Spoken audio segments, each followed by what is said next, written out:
that off the ground? Yeah, he kind of squibs it every time. He kicks well off the tee, but...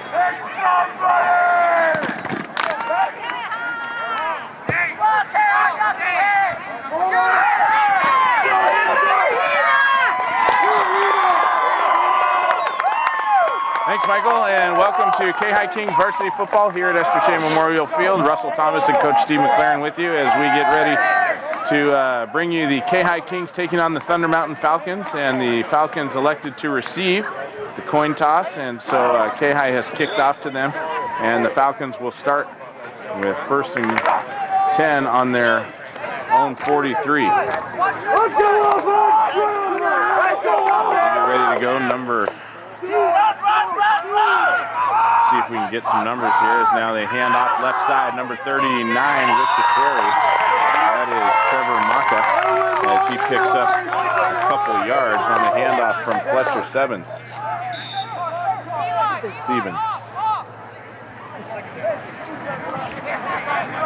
It'll be 2nd and about 4 with 11:30 left here to go in the first quarter. Stevens, the sophomore QB, under center. Man in motion from right to left, and a false start going to be called, I think, against Thunder Mountain. And that will likely march it back 5 yards. That is the call. So it'll be 2nd and about 12 now on the penalty. Great night for football. Beautiful, beautiful night. You can smell the barbecue in the air, and it's just beautiful. Little tailgate party earlier today. They still got a few burgers cooking over there against the fence, and scattered clouds here from Ketchikan. So really fantastic.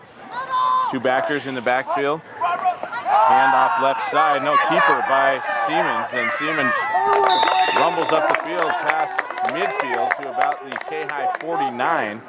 A gain of about 8 or 9 on the play. A nice run as he faked the handoff up the middle and rolled out to the right-hand side. They're just going in their progression. They went first time they handed off to 39 right up the middle. This time the quarterback kept it, went around the end, and picked up a nice gain. One wide out to the left. Trips in the backfield as now they pitch it out left side over to Bear Clark. He gets around the corner, but no, he'll be dropped for a loss. Nice defense by the Kings as he did turn the corner, started upfield, but Kayhi dropped him for a loss, and that will bring up 4th and about 3 at midfield as the ball sits directly on the 50-yard line.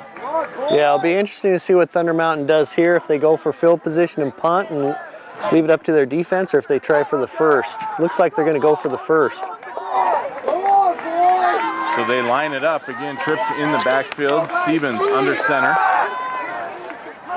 The snap, handoff into the backfield. 1st down and then some. There's a nice run there by number 7. Bear Clark rumbles up to about the Kayhi 35-yard line for the 1st down. So a nice call there by the Thunder Mountain coaching staff, and Thunder Mountain will get another set of downs. All 3 runs going to Thunder Mountain's right side, Kayhi's left, and that hole was huge on that one. Again, I formation in the backfield. Stevens looks over to the sideline as they get the chain set. Gets set under center. Handoff up the left-hand side this time. It's Bear Clark with the carry, and he picks up a nice gain, about 8 yards. No. Fumble? I haven't seen a signal yet here from the officials. They're talking it over out there. Kayhi comes up saying they had the ball on a fumble.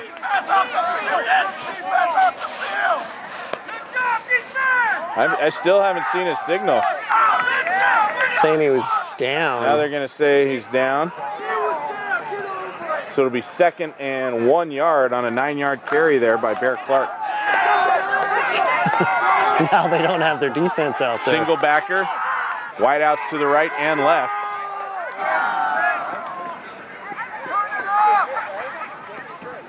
As Stevens now under center again, 8:51 to go here in the first. Thunder Mountain marching, fumbled on the snap. Coming up with it in the backfield is number 20, I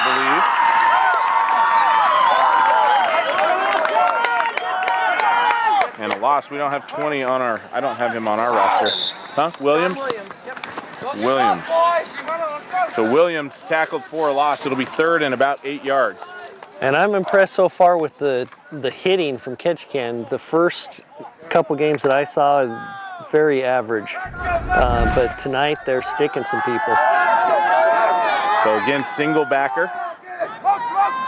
Tight end in motion, and a flag's coming.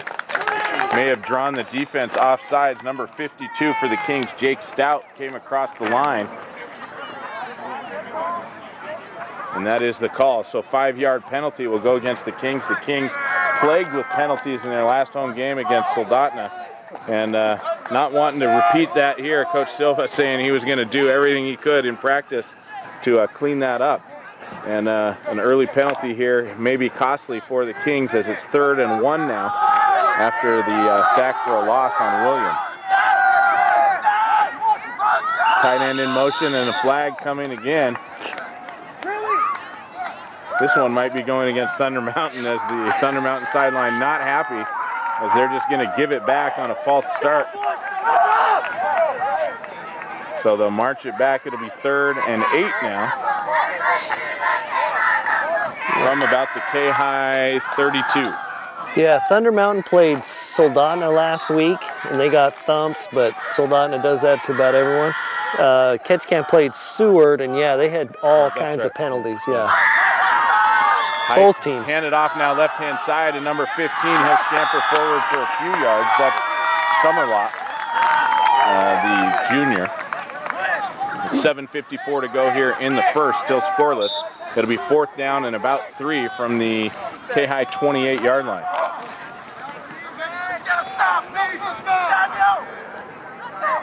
Thunder Mountain is 1 for 1 on 4th down conversions, as they went for it earlier in the drive. They're going to go for it again.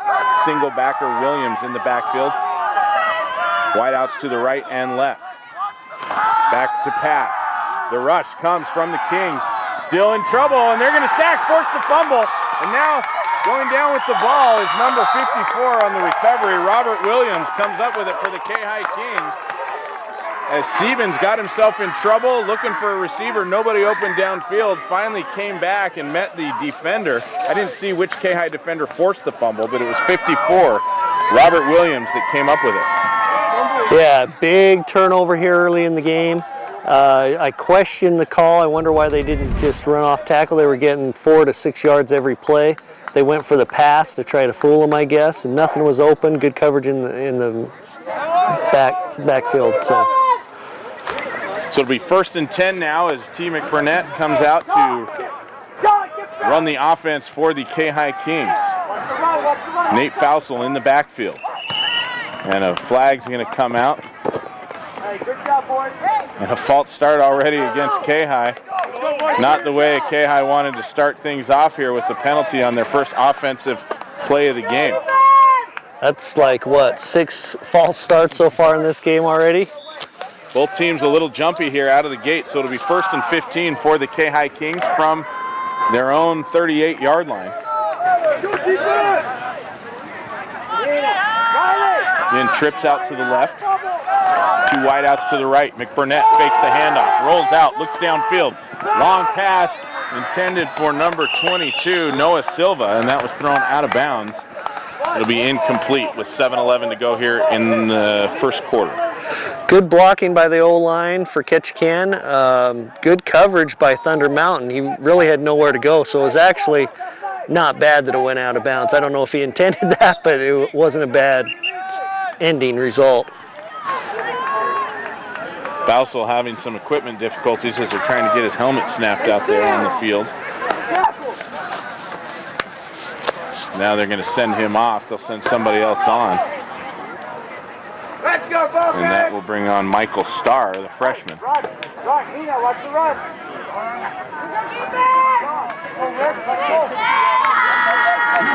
Come on, Happy. So Connor Hicks, the senior running back for Kayhi, in the backfield, along with Starr. McBurnett nearly fumbles, and trouble in the backfield for McBurnett as number 44 comes barreling in. That's William Martin with the sack, and McBurnett goes down for a big loss. That's going to bring up 3rd and about 25 as that took him all the way back to the Kayhi 27-yard line. Yeah, and in the games I've watched so far and read about and different things, the Ketchikan's offense is definitely their strength. Their defense is a little weak. Both defenses seem to be coming out to play on both teams today. McBurnett sends Fousel in motion. Now pitches out to number 22, Silva. Silva gets Big a little hit. bit of running room and makes his way up a few yards. So Noah Silva with a little bit of a gain, about 10 yards. That'll bring it up to the 34-yard line as number 15 for Thunder Mountain, John Sommerlot,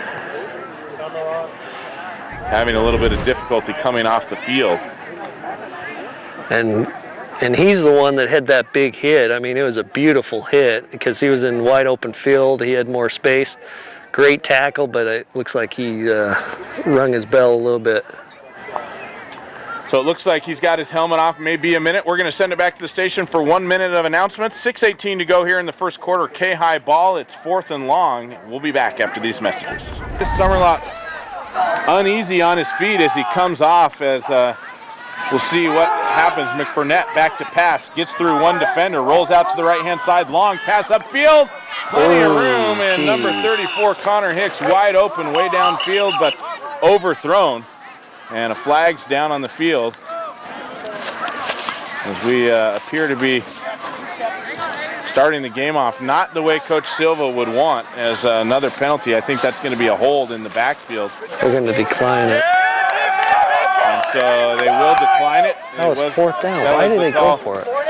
4th and long. It was 4th and 20, and they went for it. Now Thunder Mountain will get the ball back on the Kayhi 33-yard line. Yeah, you got to question that call a little bit. I mean, I've done it too. As a coach, you know, you want to get things going, you want to get some ball movement, but that was on their own 30, 4th and 20. I would have punted it away, but so now Thunder Mountain's back in basically the same situation they were before they turned it over to Ketchikan. Height handed off to number 7, Bear Clark, and he's found a hole. Dodges one defender, and now he finds the end zone for 7 points, or 6 points, excuse me. And Bear Clark puts the Thunder Mountain Falcons on the board with a nice run, 34 yards on 1st and 10, and Thunder Mountain strikes first. Yeah, that was a beautiful run. He didn't make any big jukes or anything like that. He was just running down the field and made a couple slight moves, and he was in the open field. That's extremely difficult to make an open field tackle like that on a guy coming at you full speed. Extra point is up and good by number 11, Riley Olson. So Thunder Mountain with 7 points here in the first quarter. There's 5:45 left. Kayhi with the ball next. You're listening to Kayhi Kings Varsity Football on KFMJ. Let's go, Hina! It's the one, Hina, let's go! Welcome back as Thunder Mountain getting ready to kick off to the Kayhi Kings 7-0 Falcons as they scored early here in the first quarter. Long kick down to the left-hand side, fielded by the Kings. Some running room, and it's number 30 for the Kayhi Kings, Johnny Weston, brings it back to about the Kayhi 45. So a nice return on the kick. Kayhi will have good field position to start here with 5:41 left in the first. Yeah, good run back. He didn't have to hit anyone hard. He just kind of picked his way for about 10 yards, and they're in great field position right now. So Kayhi trying to get on the board offensively here after deciding not to punt on a 4th and 20. They gave the ball back to Thunder Mountain on downs, and Thunder Mountain made them pay with the score. And now Kayhi trying to return the favor. Hicks in the backfield with McBurnett in shotgun. Ball comes back, whipped out to Silva in the flat. Silva with a couple-yard gain, brought down by number 35 for the Falcons, Brendan Van Kirk, and a flag out on the field.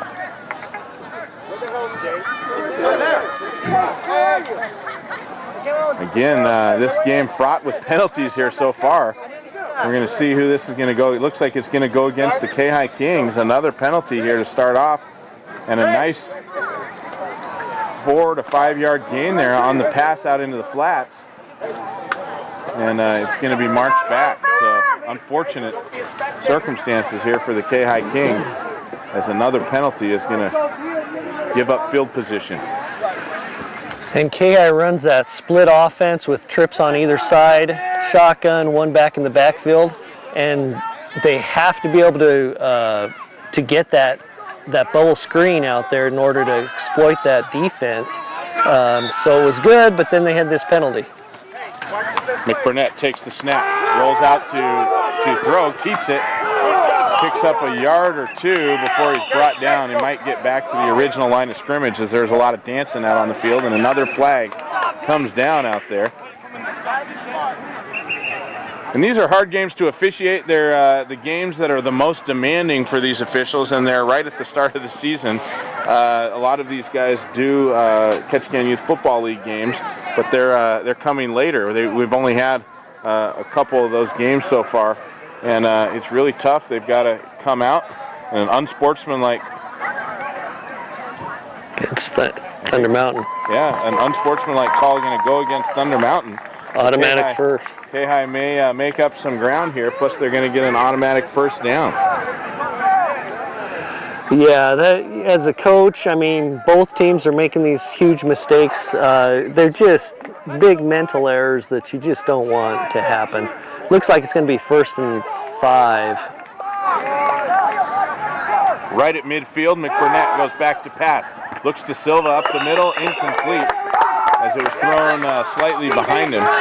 Number 26, John Williams, or that's who I've got on my roster, John Williams there for the defense. EMTs are looking at number 15 for Thunder Mountain. Looks like he's got some concussion symptoms. So hopefully he gets back in. You hate to lose anyone on any team with as few as you have out there in the first place. McBurnett takes the handoff. Now to Hicks. Hicks trying to look for a corner. Wrapped up deep. Still in some trouble. Running backwards. Now finally going to be picked up. Around the 40. And it's fumbled. Picked up by 80. Hicks had it stripped out, and number 80, Donovan Mulcahy, picks it up for the Kayhi Kings, but it's going to be 2nd and 23 yards now. Yeah, Connors are the key to our offense. Him and T, and there are some others, but he's got negative yards with probably 3 or so carries so far.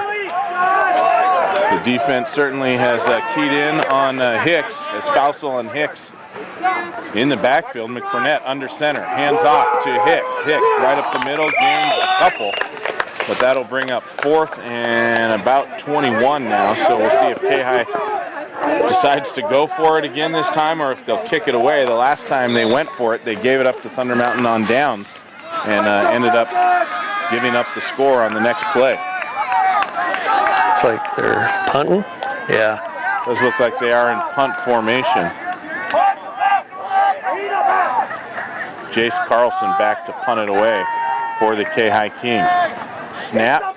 Carlson gets a little bit of a punt off. Might have touched it. And now it's going to be at the 47-yard line for the Falcons before one of the Kayhi players touches it. So not a great punt, only about 12 yards.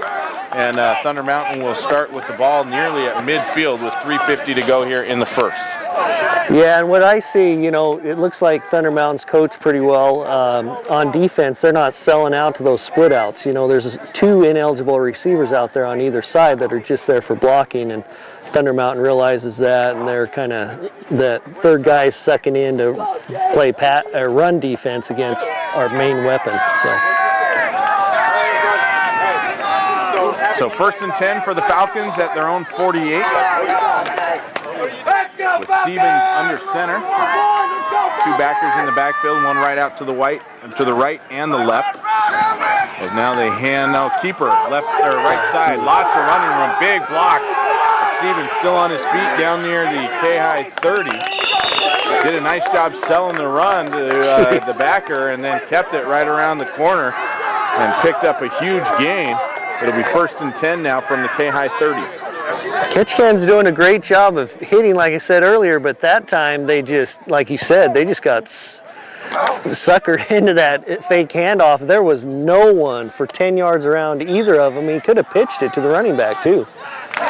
Both of them out there, the wide receiver out there to block as well on the play. Trips in the backfield now as Stevens under center. A false start by the Falcons will bring it back 5 yards.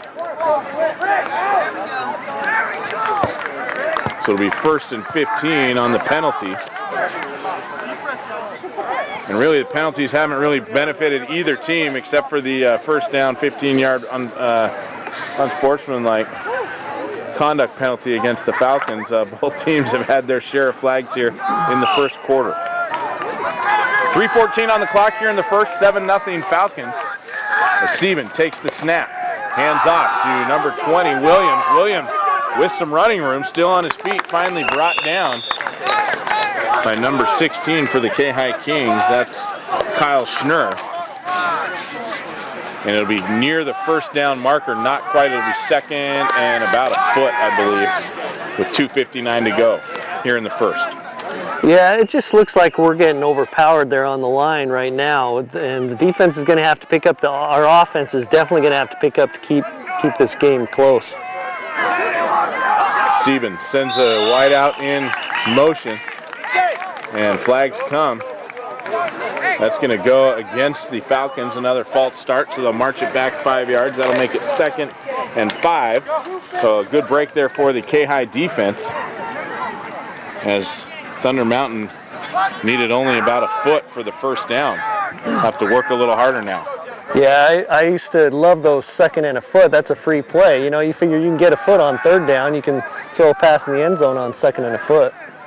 Stevens sends a tight end in motion. Hands off to number 7. Defense nearly sniffed it out. Oh, fumble. And Kayhi not going to get to it as number 28 falls on it. A nice strip there by the defense. And it was number 28, Ryan Mayhew, who recovered the fumble for the Falcons. So Kayhi defense doing a good job now. They've taken a 2nd and a foot, now made it 3rd and nearly 10 yards from the Kayhi 30. Yeah, we need to stop right here. So 2 backers in the backfield, one wide out to the right, one to the left. Stevens under center. Takes the snap. Fakes the handoff. Pressure coming in the back. Nearly fumbled again as Kayhi jersey swarming all over in the defense. Noah Silva started things off, and then a whole gaggle of Kayhi Kings put Stevens down. A big sack for Kayhi, and that's going to bring up 4th and about 17. A great defensive play by the Kings. yeah, it looked like Noah hit him and kind of missed him, got back up and finished off with the other guys. So that was a nice play. 4 maroon jerseys around Stevens out there in the backfield, and so now 4th and 15 with 1:20 to go here in the first. 7-0 Thunder Mountain, and a timeout going to be taken by the Falcons, so we'll take a timeout. Thanks for joining us. You're listening to Kayhi Kings Varsity Football on Ketchikan's Home for Sports, KFMJ. New member. Welcome back. Stevens back to throw on 4th and long. Caught right down near the goal line, and it will be 1st and goal on a beautiful grab there by number 44 for the Thunder Mountain Falcons. William Martin hauls one in, and about a 37, we'll see where the marker goes, 37 or 38-yard pass. I see some AC over there. We're going to try and get you full batteries. Okay. I think they were charged. Yeah, I think they were charged. Stevens No, under center. They didn't even after last week. Left-hand side handoff to Williams. Williams brought down right at the line of scrimmage by number 55. Yeah, Jay they're Slipper. both dead. Right off the bat, they didn't even... I think what happened is, Julie charged him. She told me she did. I think what happened is she didn't flip the switch, so they never charged. All right. We'll find out in a minute. Stevens again under center. 39-7 in the backfield for Thunder Mountain. They hand off to Bear Clark, who rumbles forward. It'll be 3rd and goal now as Kayhi defense standing strong there on the goal line from about the 3. 21 seconds left to go here in the first quarter. As the EMTs continue to take a look at Summerlot over there on the bench.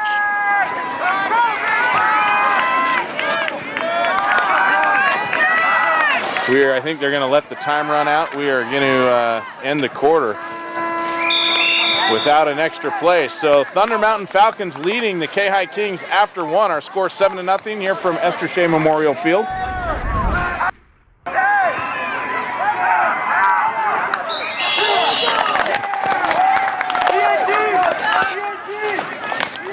Still not connecting? Or the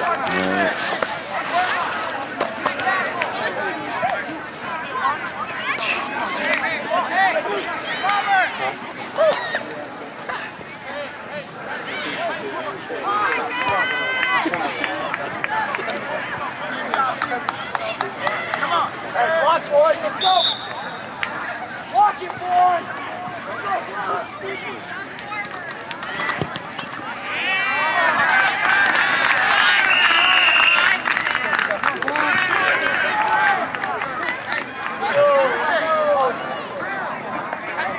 bringing a stretcher out for him? Welcome back, Russell Thomas Pretty bad. with you as we apologize for a few technical difficulties we're having here as Fletcher Siemens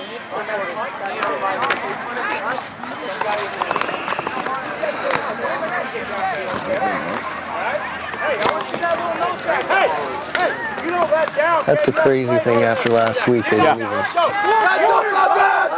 boys! Hey, we got 3 quarters left, let's go! Okay! All right.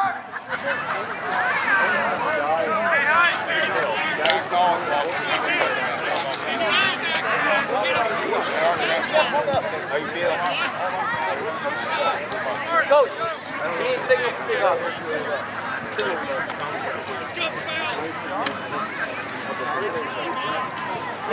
Let's go, guys! Hit him! Let's go!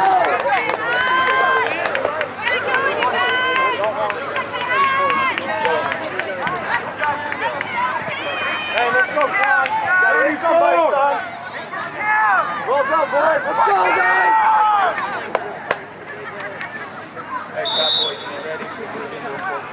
Block, boys! Run! Hold the block!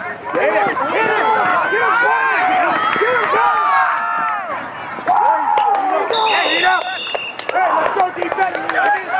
Let's go, team!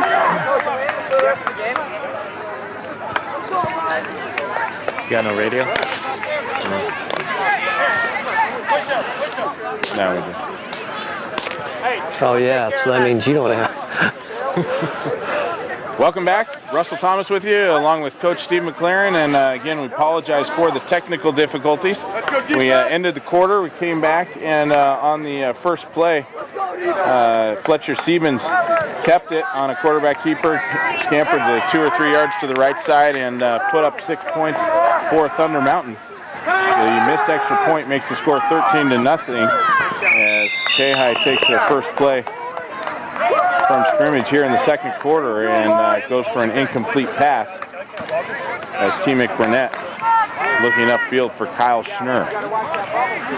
Yeah, and so far, you know, Ketchikan really hasn't been challenged out. You know, North Pole, of course, beat them pretty good, but against Seward and Monroe, who may not win a whole lot all season, their offense hasn't been challenged. They've been able to do whatever they wanted to. Now they've got to figure out what they need to do and what they can do against this pretty good Thunder Mountain defense. McBurnett takes the snap, fakes the handoff, rolls out to the left side, pass upfield. Wide open. Right into number 80's hands, plenty of room, and they're going to bring him down at the Thunder Mountain 34. That one to Donovan Moltke, the senior wide receiver. A nice pass by McBurnett, and nobody around. He had 2 steps on the defender, and it pays big dividends for the Kayhi Kings.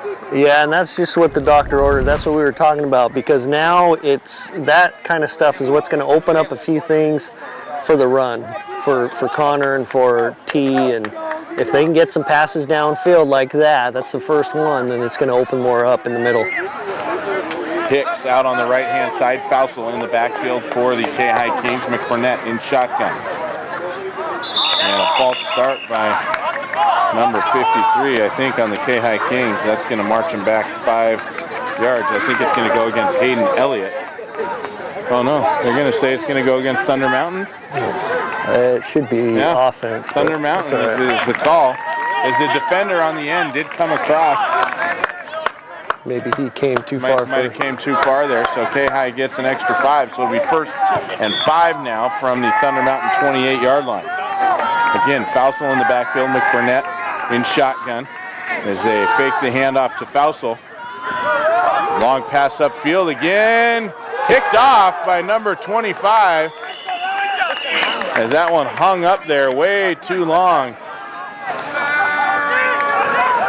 And Kayhi pays for it. And excuse me, that wasn't 25. I believe that was Ryan Mayhew, number 28.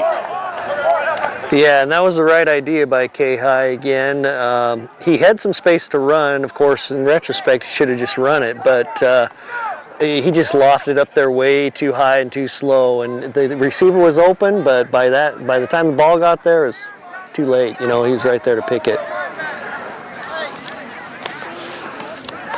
So as they set up the play, the EMT is taking John Summerlot off in a stretcher. He is talking to them and seems to be okay, but maybe just extra precaution as they're going to obviously take him to the hospital and get him checked out.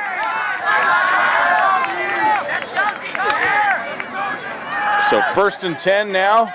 Barely from the 20, they must have tackled him in the end zone. We couldn't see from here. It's all the way across the field. So 1st and 20. As Stevens now hands off to the right-hand side. Plenty of room for Bear Clark as he rumbles forward up to about the 44-yard line, a 24-yard run. Yeah, and that was the same play that he broke for a touchdown earlier, right off right tackle.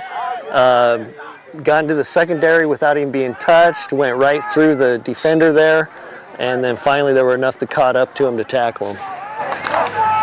So 10:50 to go here in the second quarter, 13-0 Falcons. Stevens with 2 in the backfield, 1 wide out to the left, 1 to the right. Stevens takes the snap, hands off right up the middle. And going to be brought down right about midfield. Hard to see from where we're at who the ball carrier was. Number 39, that's Trevita Maka, the junior. So about a 5-yard gain. It'll be 2nd and 5 from about midfield. Yeah, and Ketchikan's going to have to step up here and show what they have. They're going to have to stop them on this drive, I think, to just get some momentum back. Again, Maka in the backfield. Stevens hands off. This one to Bear Clark. Clark rumbles forward, should have enough for the 1st down, and he does. That'll get, takes the ball up to about the Kayhi 45. That'll move the chains with 9:51 to go here in the second. Thunder Mountain seems content just to pound it up the middle, and they're moving the chains, doing it. Kayhi's got to find a way to stop that run up the center. Again, Maka in the backfield, along with Eric Lambert, I believe.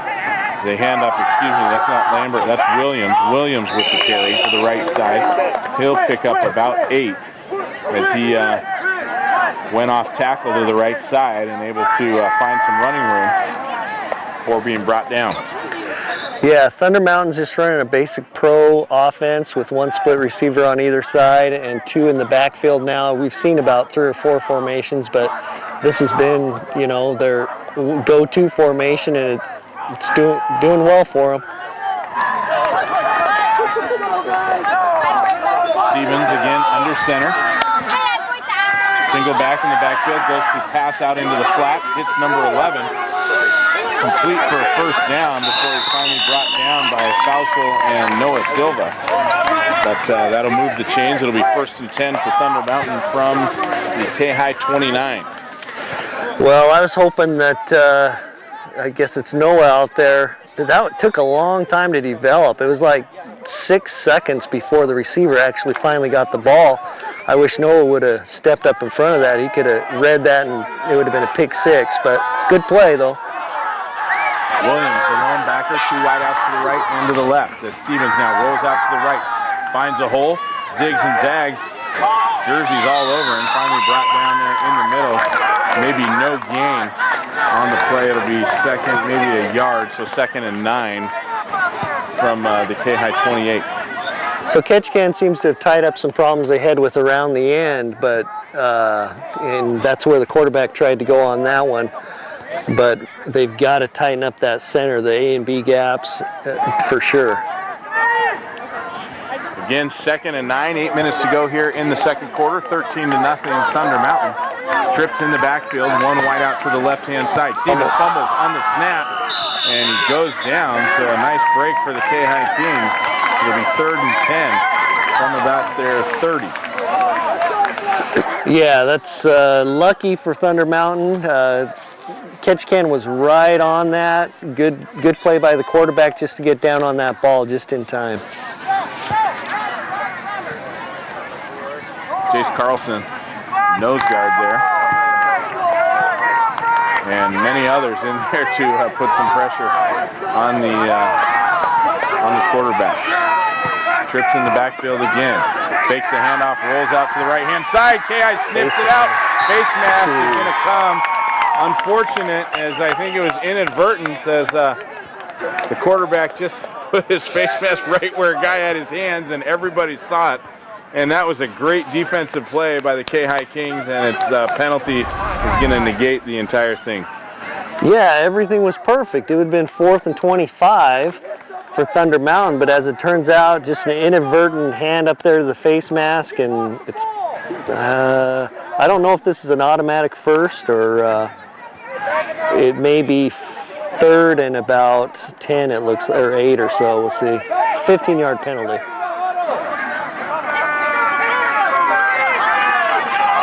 No, they're going to move the chains automatic First down. So 1st and 10 now from the Kayhi 25. So disappointing down for the Kayhi Kings after doing a great job getting into the backfield and putting pressure on Stevens. It's going to come the other way on the penalty call. And that one really wasn't anybody's fault. It just sort of happened the way it happened.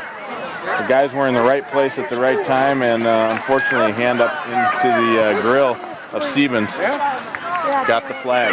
7:18 to go here in the second. I think the referee is going to get out. They're going to look at the rule book. Make sure it's an automatic first. To make sure that the call was the right one and that it is an automatic first down in that instance. And it looks like that will stand. So 1st and 10 from the Kayhi 25, 7:18 to go here in the second. Stevens under center, 2 backers in the backfield. As he keeps it, now pitches it out to Bear Clark. Clark around the corner. Gets hit hard over on the side. And out of bounds, but that should move the chains as he's standing right on the 15-yard line. It likely will be 1st and 10. We'll see. If it's not, they may have to take the chains out to measure it as it's that close. Yeah, it looks like it's going to be 2nd down and a foot. Like I said, this is a nice free play here for Thunder Mountain. Hopefully Ketchikan can do something here. Stevens hands off right up the middle to number 39. That's Maka. And he'll pick up the first down. So it'll be 1st and 10 from the 11. With 6:25 to go here in the second. Yeah, that penalty was just a killer. I mean, like I said, if we could have a stop here on this series, it'd make all the difference, and we had it. Just that 15-yard automatic first killed us. And so, and now Thunder Mountain's moving the ball again. Hopefully we can stop them from scoring. Kayhi is going to take a timeout, so we'll take a timeout with 6:18 to go here in the second quarter. Our score, the Thunder Mountain Falcons 13, the Kayhi Kings nothing. Welcome back, Russell Thomas and Coach Steve McLaren with you as we're bringing the Kayhi Kings varsity football from Esther Shea Memorial Field. 6:18 to go here in the second.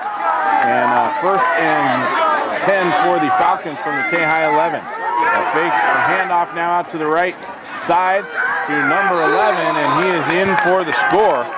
That is Riley Olson, nearly tied up at about the 6-yard line, but he's able to slip through the tackler and find the end zone. So Thunder Mountain up now 19-0 here in the first half as Kayhi struggling to find anything on offense. Yeah, we're going to need to have a lot of changes here at halftime to get back in this game, because everything we've done on offense hasn't worked, and well, most everything, and defense isn't doing a great job right now either, but there's always half. We can rebuild and come back. 2-point conversion fails as the ball fumbled on the snap. Stevens falls on it, and that will end the attempt. So 19-0 with 6:11 to go here in the second. We're going to take a quick break. When we come back, it'll be more Kayhi Kings varsity football from Esther Shea Memorial Field. Welcome back to Esther Shea Memorial Field, Kayhi Kings varsity football, as Olson kicks it into the hands of number 30. Hands off to Hicks. It bounces. Hicks finally comes back up with it, but a risky play there by the Kayhi Kings as they were trying to get it to Hicks on the run back, and he caught it off the turf and was tackled at the 35-yard line. So a lucky break for the Kayhi Kings on the run back, and it'll be 1st and 10 in their own territory. Yeah, I just put Connor where 30 is. Although 30's run some decent balls back, I mean, but I'd put Connor right there. I don't think they're purposely trying to kick it to 30 every time. I think it's just going there. So I just put him there and see if he can pick up the next one. And to start with, he's only kicking to about the 30-yard line. And then Connor, whoever can take it, or Nate even, can take it back from there. There is a flag out on the field, so we may be coming back. We'll see. Gonna redo it? They mark. Re-kick, I think. They're going to re-kick it. Sounds like Falcons were offsides. So the return team will come back out for Kayhi. And Riley Olson, the sophomore kicker, will go to work again.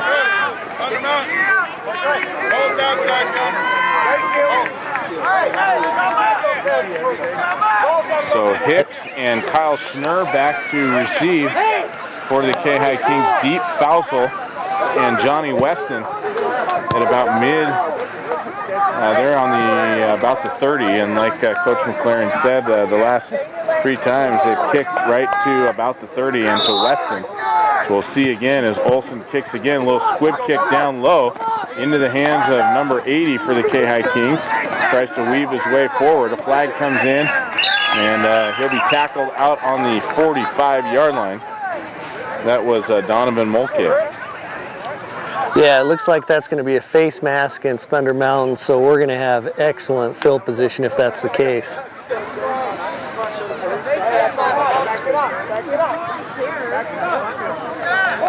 So they're going to march it. If it's a 15-yard penalty, it'll be all the way to the Thunder Mountain 40. And an opportunity for the Kayhi Kings to get some offense going here with good position. 5:57 to go here in the second with the score 19-0. Thunder Mountain on top.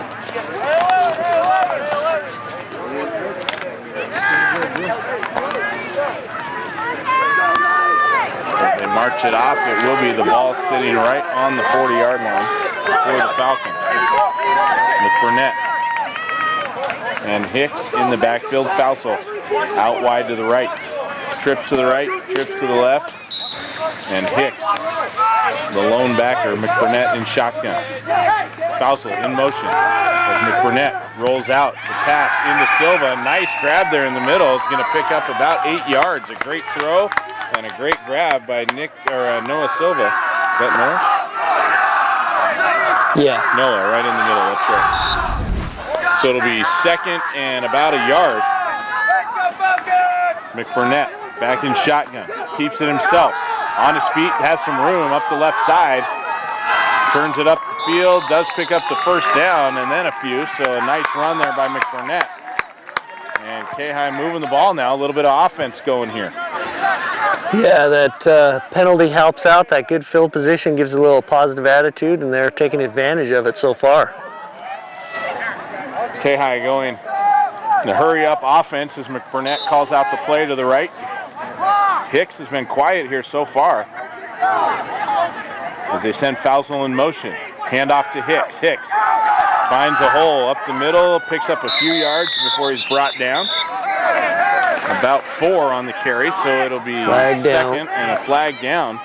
Again, Little can't extra. get off a set of downs without flags flying out there. I think it's against Ketchikan. We'll see as they're out there discussing it. 5:08 to go here in the second, and I think it's going to go against Kayhi as they're out there discussing things with the Thunder Mountain team captain. Maybe not. Oh no, now they've got number 54 out there for Kayhi, Robert Williams. Unsportsman against Falcons, so that will be another 15-yard penalty. And this is exactly what Thunder Mountain doesn't want, and it's exactly what we need to get that in the end zone before half. Thunder Mountain's just kind of shooting themselves in the foot right now, letting, Ketchikan's had a couple nice plays, and these penalties are just killing them even more. 1st and 10 from the 11-yard line, so Kayhi in great field position here. Earlier when they got close, they threw it away on a pass, intercepted pass into the end zone. We'll see what kind of play calling comes here as they get close. Hicks, the lone backer, trips to the right, trips to the left, and McBurnett in shotgun. 3 up on the line. Ball hiked back to McBurnett, handed off to Hicks. Hicks, left side, has some room, finds the end zone, touchdown, Kayhi King. A nice run left side there by Connor Hicks, and they put 6 points up on the board. Yeah, I think that's his second run for positive yards, and that was wide open. That could have gone for a lot more yards. Great blocking there out on the end. One little juke there by Connor to find a little bit of running room, and he got to the corner. So a nice run and a nice set of plays there for the Kayhi Kings after a little bit of help by some penalty calls.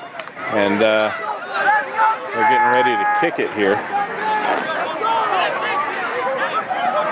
Hayden Elliott, the kicker. And McBurnett loses the ball, and a lot of helmets and pads crashing out there as everybody trying to come up with it. Kayhi will be unsuccessful with the extra point, but nonetheless able to put it in the end zone. Our score 19-6, Thunder Mountain Falcons, but Kayhi on the board with 4:56 to go here in the second. You're listening to Kayhi Kings Varsity Football on KFMJ. We're losing a little bit of light. The field lights are on, and again, fantastic addition to the community here. This whole the whole field and everything that gets used a lot. So 4:56 to go. Kayhi able to punch one in on a Connor Hicks 11-yard run, and our score 19-6 as Kayhi now will kick off to the Falcons. Fausel to kick for the Kayhi Kings.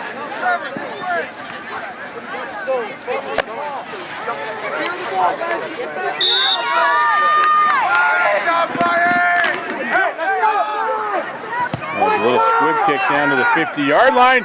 Nearly fumbled, but it will be recovered as, boy, that one hit the hands of, I'll see if we can get a number here. Number 50. Number 56. 56. 60. 65, we can't see. Yeah, I don't even have 65, is Andrew Ringel. As that one hit him in the hands and popped out, and he was able to fall forward on it. So great field position for the Falcons as he fell on it on the Kayhi 49-yard line. So a short field for the Falcons with 4:53 to go here in the quarter. As Stevens under center, 2 backers in the backfield. As he hands off to Williams. Williams runs forward for a few yards.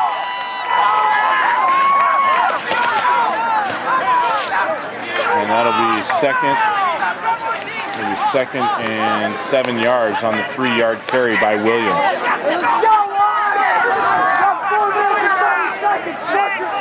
There was Kayhi arguing for a takeaway there as they came out of the pile with the ball, but the official's not going to give it to him. So Stevens under center.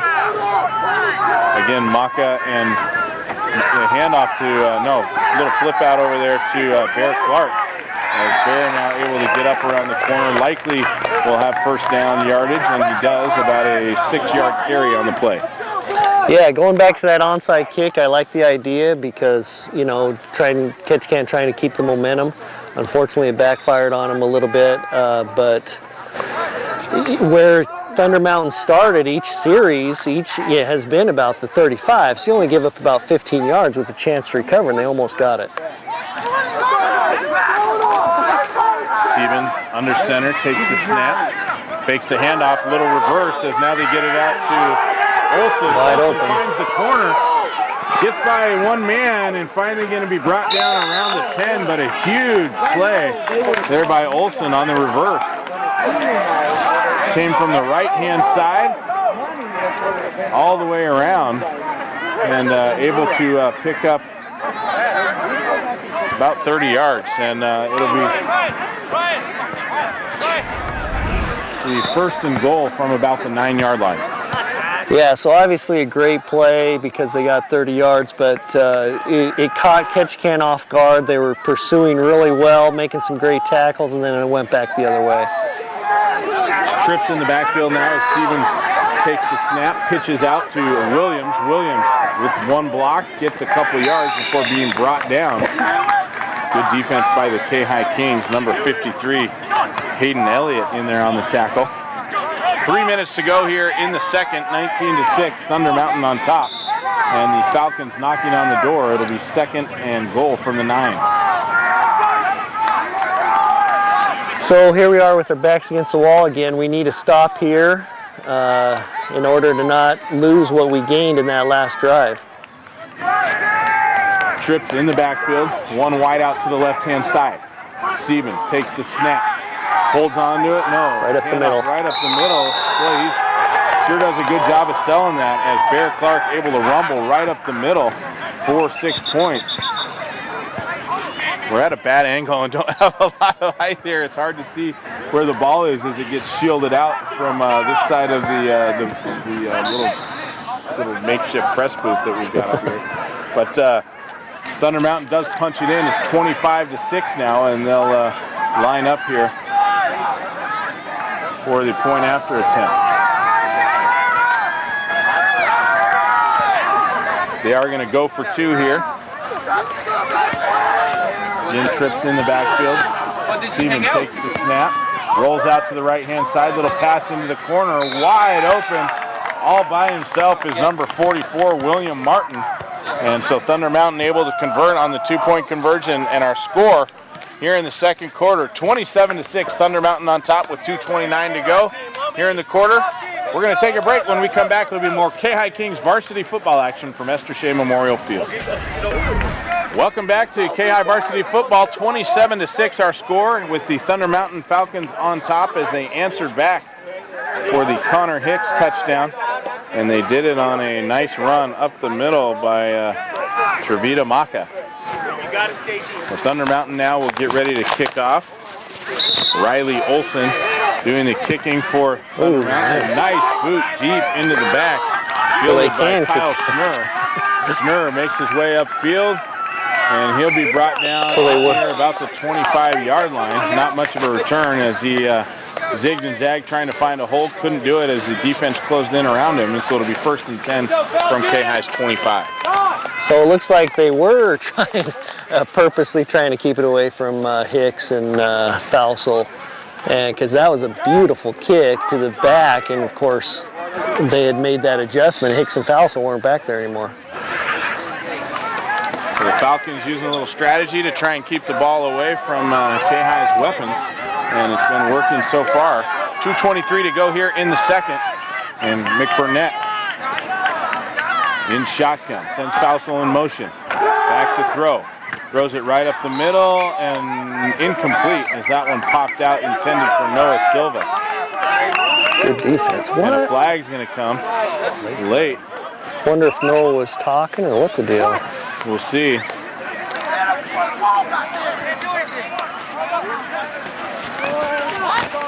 As they're going to... I think Noah was talking after.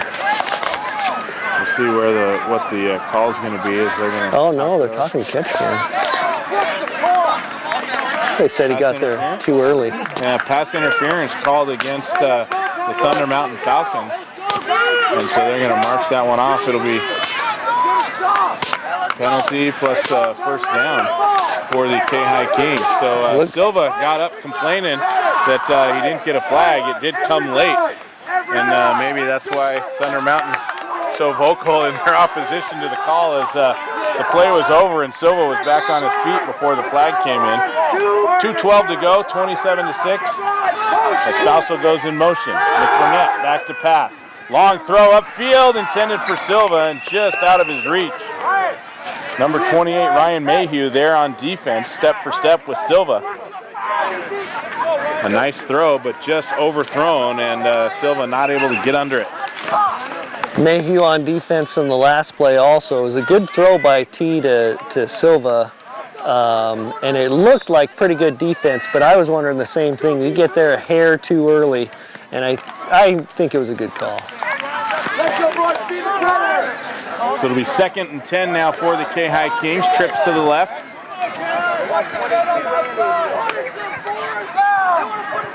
Falso goes in motion, left to right. They hand off to Hicks. Flag on the play. Hicks has a hole, rumbles forward for first down yardage, but it's likely going to be coming back on a hold.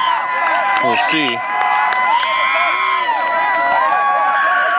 That's unfortunate too, as the flag came way out in the flats, a long ways away from where Hicks was running, so it didn't have any effect on the play. And likely going to be coming back.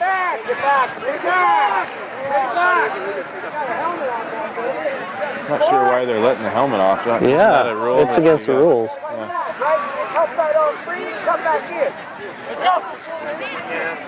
In college, you got to go off. If your helmet comes off, you got to go off the field for a play before you can come back on. I think that's what they're doing. I thought it was a penalty too, but yeah, they are going to make number 53 for Kayhi, Hayden Elliott, go off the field because he had his helmet off.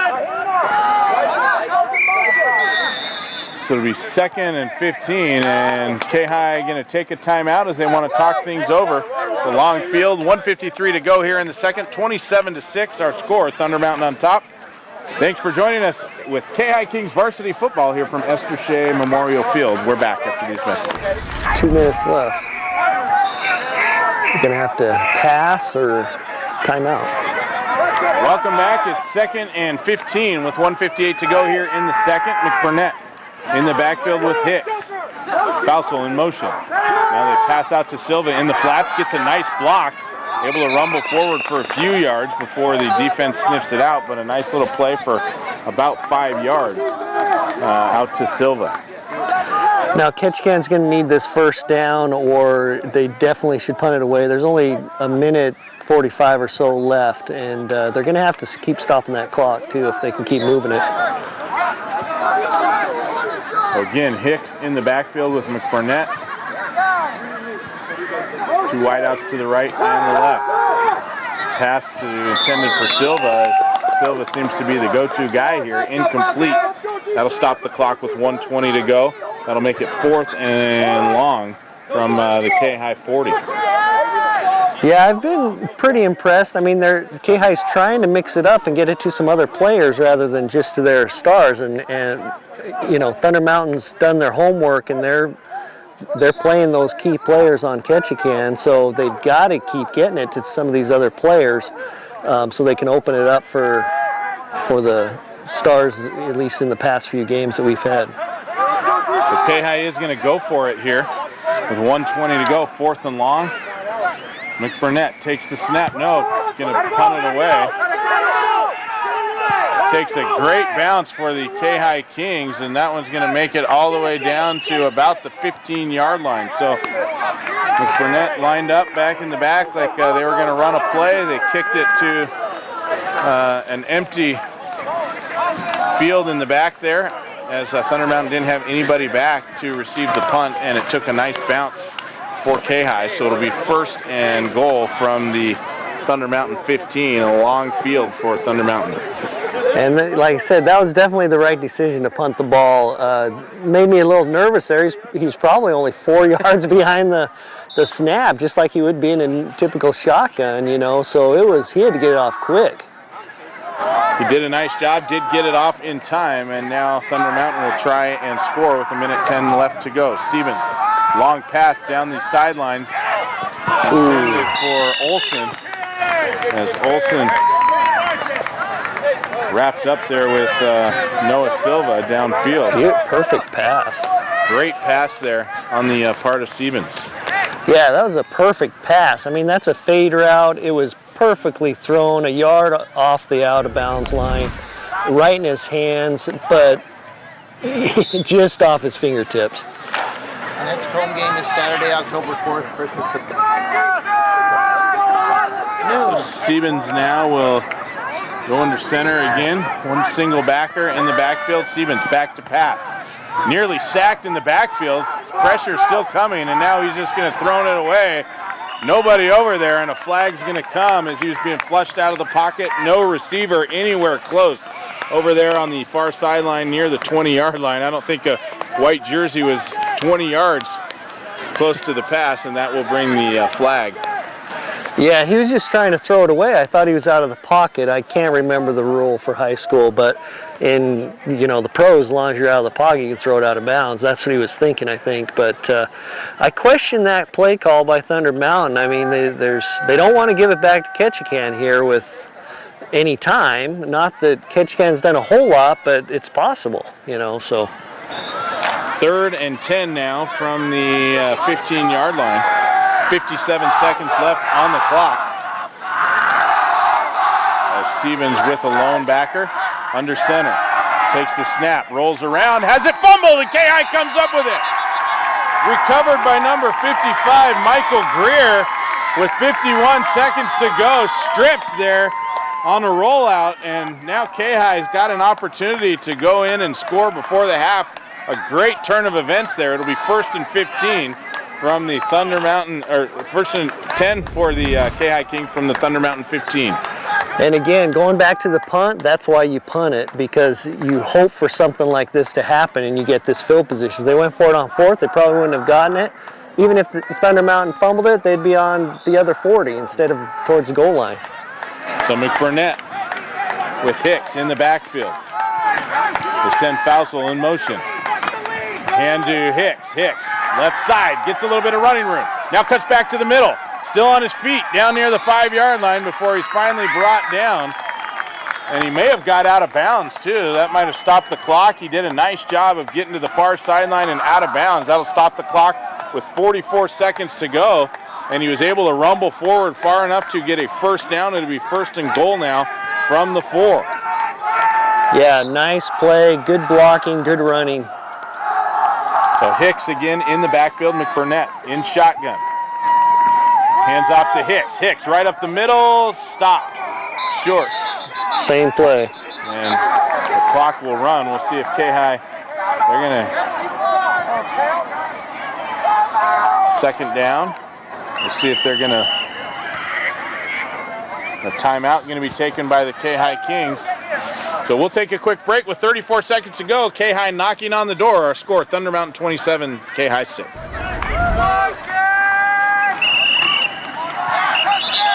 Not offsides, hopefully. Welcome back as they come back out flag onto the field, and a flag flies as the ball snapped. We'll see who the penalty is going to go against. The Falcons clapping. Looks like it may go against the Kayhi Kings. Offsides. Offsides call, and a really costly penalty as they're about a foot from the goal line. Now it'll be 2nd and goal from the 5. Completely different story and a whole different set of play calling required from the 5-yard line than it might be from the 1-foot line. So we'll see what Kayhi can come up with here as they march it back. 33 seconds to go on the clock here in the 2nd quarter. Our score 27-6, Thunder Mountain on top. Yeah, after the start of the game, Connor wasn't doing anything, but now he's gotten his last 3 or 4 plays, he's gotten some good positive yards. I just give it to him and count on your offensive line to do some blocking. 3 backers in the backfield as now they're going to roll it out. McBurnett with the ball, blocked by Hicks, and McBurnett goes down. It'll be 3rd down as the second's going to tick off the clock. Kayhi's going to have to go quickly. With 20 seconds as they're going to line it up. McBurnett back in shotgun. Hicks, the lone backer. 10 seconds to go. Handed off to Hicks, and a false start against the Kayhi Kings again. They're all going to march it back another 5 yards. That's going to stop the clock with 6 seconds to go. But Kayhi looks like they're only going to get one more attempt, and it's going to be from the 10-yard line rather than about the 1 foot line. And a real disappointment here for the Kayhi Kings as they got some momentum on the fumble recovery, and it looked like they were going to be able to score before the half and make it a little more even going into the locker room. But now they've got a tough road ahead of them here with just 6 seconds to go and a 10-yard field in order to find the end zone. We'll see how Kayhi lines it up. Again, Hicks in the backfield, McBurnett in shotgun. And they got the Thunder Mountain Falcons to come across. I think that's going to shorten the field for the Kayhi Kings. It is. So they're going to march it back 5 yards. So a lucky break for the Kayhi Kings. That will won't make it easy, but certainly a lot easier than the 10-yard line. Yeah, they're both kind of helping each other out here. And I think Hayden Elliott's having a problem with his helmet because I've seen it off a couple different times. As I'm not sure if it's just not fitted right or what, but that's about the 3rd or 4th time I've seen him with his helmet off. He did have it off this time, and they're not going to make him leave the field, so he must have checked with the official first. Hicks in the backfield. McBurnett, shotgun. Trips out to the left. One single wide out to the right. They look for a pass. McBurnett rolls out to the left-hand side. Passes into the end zone. Incomplete, and that will do it. So Kayhi unable to convert on the fumble recovery. Tried to punch it in before half with an extra 6 and not able to do it. And so they'll go to the locker room down by 21 points. Our score, the Thunder Mountain Falcons 27, the Kayhi Kings 6. So if we can get this this kickoff, get a decent return, get a good series, and score, that's going to pay. That's going to be big. That's exactly what we need, and it's a good thing we're returning here, because if that was the other way around, it'd basically shut the door for us. Olsen now kicks right over to number 30, and 30 on the run now, brought down at about the Kayhi 38. So Thunder Mountain staying away from Connor Hicks as they do not want the ball in his hands. It'll be 1st and 10 for the Kayhi Kings. Trying to find some offensive momentum here to start the second half. Getting dark. 3/4 moon up there in the sky. Gorgeous evening here. Partly cloudy skies. And here we are with Friday Night Lights. Yeah, and absolutely. It's perfect football weather right here. Fausel and Hicks in the backfield. Trips to the left. One single wide out to the right. McBurnett takes the snap, hands it off to Hicks. Hicks with a little bit of running room, still on his feet. Gets left, gets a nice block, now up near the 50. Gets another great block by Fausel. On his way, now down to the 20, down to the 10. No flags, touchdown Kayhi. What a run by Connor Hicks, and some great blocking by the Kayhi Kings down the sideline. Connor got about 3 nice blocks that sprung him loose, and he turned the heat on all the way down the sideline and into the end zone for 6 points. Yeah, that was a beautiful run. He, like you said, he had a couple good blocks, but he made 2 or 3 guys miss there at the start, and then he went around the corner, and one guy thought he had a shot, and Connor was off to the races and turned on the burners. So as they line it up, Hayden Elliott to kick the extra point for Kayhi, partially blocked and no good. So it'll be 12-27, but Kayhi strikes with the first 18 seconds off the clock here in the 3rd quarter. A great start for the Kayhi Kings. We'll take a quick break. When we come back, it'll be more Kayhi varsity football from Esther Shea Memorial Field. Welcome back, 11:42 on the clock here in the 3rd quarter. Kayhi putting up a quick 6 here as they start the quarter off. First play from scrimmage in the second half. Connor Hicks runs it back. I didn't even look at the yardage, but I think about 65, 70 yards. about 65 yards, I think.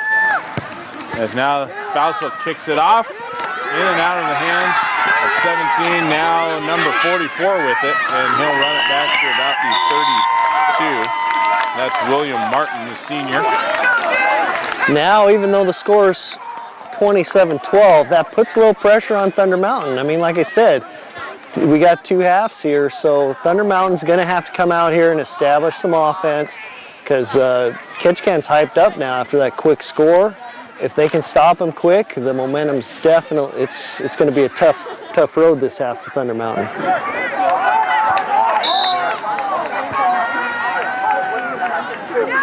Maka and Bear Clark in the backfield as Stevens under center. Hands off to Bear Clark, left side, gets off the tackle, brought down by number 53 for the Kayhi Kings, Hayden Elliott. But he picks up about 7 yards. It'll be 2nd and 3 from the Thunder Mountain 36. Oh, Yeah. maybe about 5-yard pickup. 2nd and 5. Thunder Mountain going back to their bread and butter, just trying to grind out some yardage, which I think is the smart thing to do. They're running pro offense, 2 in the backfield, I formation again. Hand off now, left side Williams. Gonna rumble forward for the first down and then some, so it'll be 1st and 10 now from the Thunder Mountain 44 with 10:54 to go here in the quarter. I'm not sure why the clock stopped on the run. Shouldn't that be running? They should be running. 27-12 our score.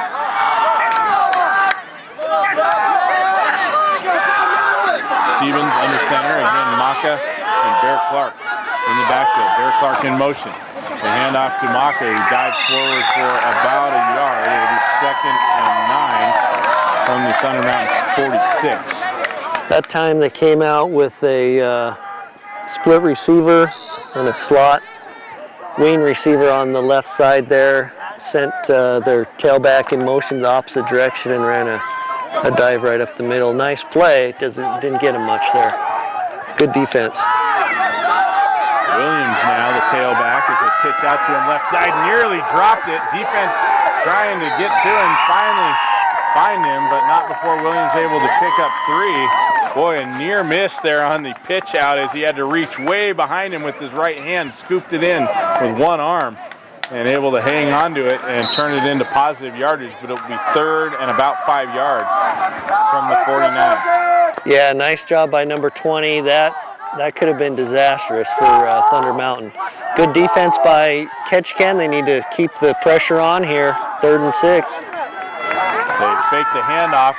Stevens looks to pitch it out. Kayhi sniffs that one out, and he's swarmed by the Kayhi defense and brought down at midfield. May have gained a half a yard on the play. Number 68, Brian McLennan in there on the tackle for the Kayhi Kings. Big play there. Nice stop. So Thunder Mountain's going to be punting here from the 50. Hicks back to receive the punt. And a timeout going to be taken by Thunder Mountain as they want to talk things over. 4th and 5 from midfield, 9:19 to go here in the 3rd. And our score, Thunder Mountain 27, the Kayhi Kings 12. Stay tuned. We'll be back with more Kayhi Kings varsity football after these messages.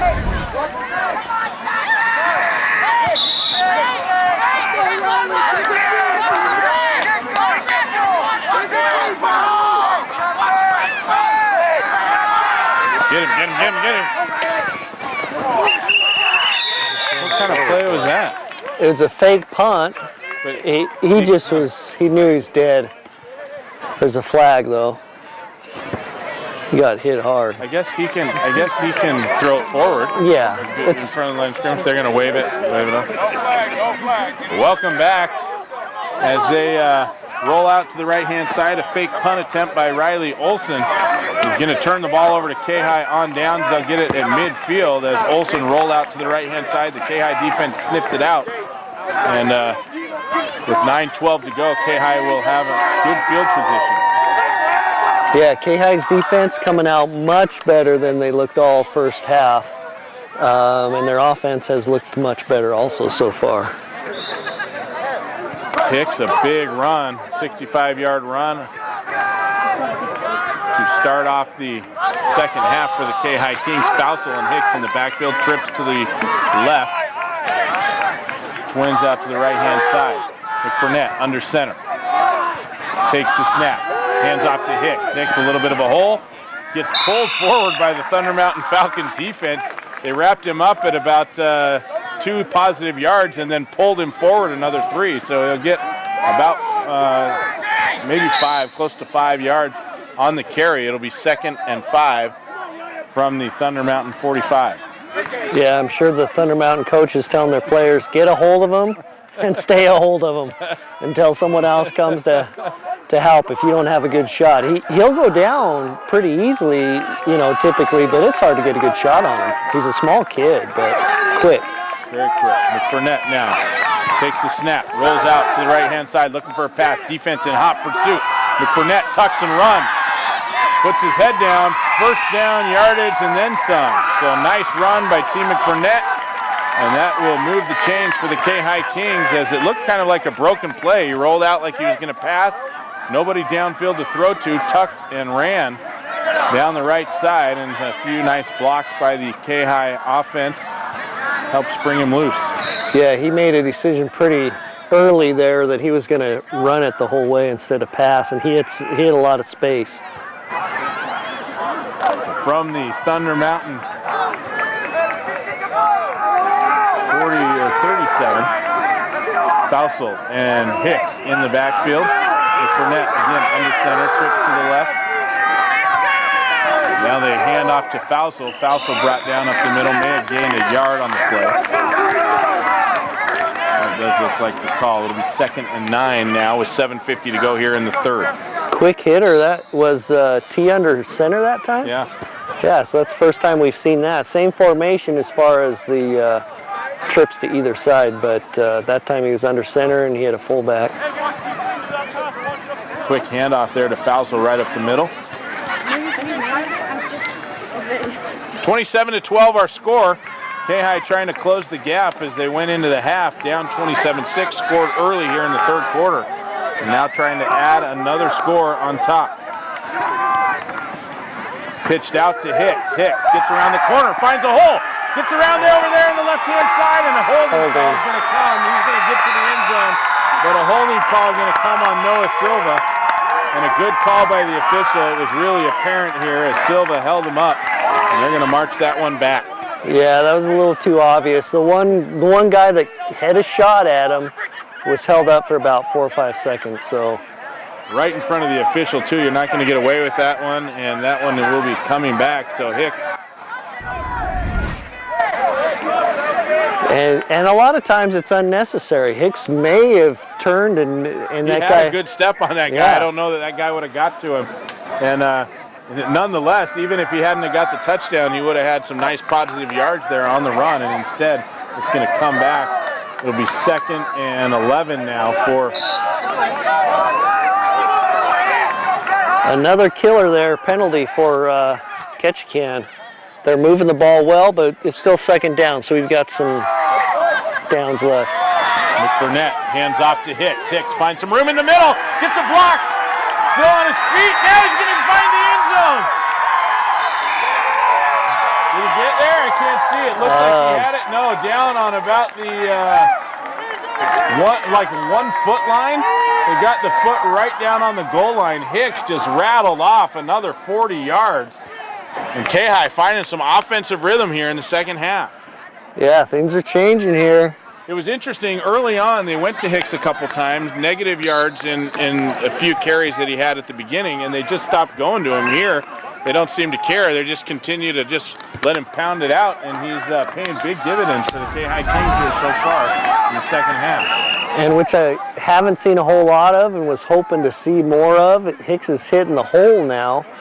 And that's huge. If you hit the hole where the play's supposed to go and then pop it outside, you've got space. That time he just took it right up the middle and kept going. Literally on the 1 foot line. McBurnett takes the snap, hands off to Hicks. Hicks, touchdown, Kayhi Kings. So Kayhi starts off the 2nd half with 2 unanswered scores. And our score now 27-18 as Kayhi finding some rhythm. They will come out and line it up. It'll be Hayden Elliott to kick the extra point for the Kayhi Kings. And they really need this win. I mean, you've got 5 teams in the conference. North Pole and Juneau are powerhouses. Typically, Juneau's a little down this year, and Sitka's very weak this year. They take 3 teams to regionals, so it's probably going to be Thunder Mountain or Ketchikan. So this is a big game to decide who's going to go to regionals, and then you never know. You know, something can happen. Maybe you'll knock off Juneau or North Pole to go to state. Snap is faked as McBurnett rolls out now to the right-hand side. In some trouble, and he's brought down. A nice one-handed tackle by the defense. Let's see if we can get a number. I think that was number 40 for the Falcons. Mahina Tutayalipo, I think is how you say it. So, that sounds good. It sounds close. It might not sound good to his mom. So my apologies if we mess that up. 6:48 to go here in the third. Kayhi with 2 unanswered scores to start the third quarter. It's 27-18 Thunder Mountain. Welcome back, Russell Thomas and Coach Steve McLaren with you. 27-18. Our score as Kayhi has come out on fire here in the third quarter. 2 unanswered scores. 6:48 to go here in the third. Fausel's kick, nice one.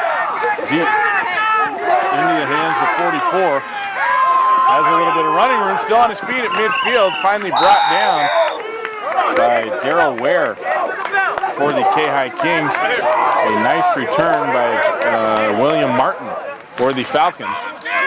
He returned it about 25 yards. Nice. Thunder Mountain ball on their own 49-yard line with 6:41 to go here in the third quarter. Nice hit there by Ware, and looked like Trevor Brock, 21. Trips in the backfield, one wide out to the left-hand side. Stevens hands off to Williams, who's brought down for a loss in the backfield by number 55, Michael Greer. Great defense by the Kayhi Kings, and you can see the momentum changing on the Kayhi Kings team out there, as now they've come out and scored a couple. They see the game's within reach, and that momentum is transferring into better play by the Kayhi Kings. Yeah, that was an excellent play in the backfield. He went right through on a blitz, right to the hole. Stevens hands off. And it's Bear Clark, who's still on his feet, rumbles forward for nearly 9 yards. It'll be third down and about a yard as he makes his way up to the Kayhi 42. And defensively, you know, they're starting to blitz a little bit there in the A-gap, because really that's the only place, off tackle and right off center, are the only places that Thunder Mountain's hurt us. So third and short for the Falcons. Stevens under center. Takes the snap, hands off to Williams. Williams met in the backfield and going to be brought down. Fumble! Kayhi comes up with it. No, they called it was down as of contact, but Williams is down on the field. And we're going to have an injury timeout as he got rolled up in there. Yeah, he got rolled backwards. That's not good for the ankles or the knees. Great pursuit by the Kayhi Kings, and Williams going to pop up and come hobbling off. But he comes off under his own power, hopping. It looks like he's favoring his left foot there, his right ankle up in the air as he's going to make his way over to the bench. But a great defensive effort by the Kayhi Kings. It was 3rd and 1, now 4th and 7. As Thunder Mountain now going to punt it away. They're in a different place now. They don't want to give the ball away to the Kayhi Kings midfield. Olsen, little squib kick, not a great one, and that will go out of bounds at about the 35-yard line. So the Kings with about a 65-yard field. Really only benefited them about 12 yards. Not a bad series at all for the Kayhi Kings, and we'll see if their offense continues to roll here in the second half. As our score 27-18, the Kings have put up 12 points, scoring in each of their last 2 possessions. Yeah, it looks like a different team out there right now, both teams. Thunder Mountain a little bit on their heels, and Ketchikan ready to go. They've had slow starts in a lot of their games, so that's been typical. Coach Silva quoted in the paper saying he hoped the late start would maybe negate that a little bit, but we're seeing that they do appear to have started late, and now they've come to the party and they're playing great. And flags flying. We'll see. I think that's going to go against the Kayhi Kings, like the tackle jumped early. No, she jumped on me. No, they're going to call it against Thunder Mountain. I didn't see the Falcon come across, but that'll be a 5-yard penalty against the Falcons. Everybody's kind of moving around. Kayhi had a guy in motion, and so that might have been what drew the defense off. But it'll be 1st and 5 now from the Kayhi 40 with 5:14 to go here in the third. Foussel in motion. McBurnett hands off to Hicks. Hicks, right side with some running room. Gets a block. Now down to the 40. Cuts back to the middle. At the 35. Misses. Gets another guy to miss. Finally. No, still on his feet. Hits by another guy. Wow. Touchdown. No flags on the score or on the field as Hicks. I thought he went down in the middle, but it was one of the blockers that got pushed over, and then he come popping out of the pile. It was on the far side of the field. It's nearly about 75 yards from where we are, and it's hard to see from this angle, but Hicks puts up another score as Kayhi has come out on fire here in the second half.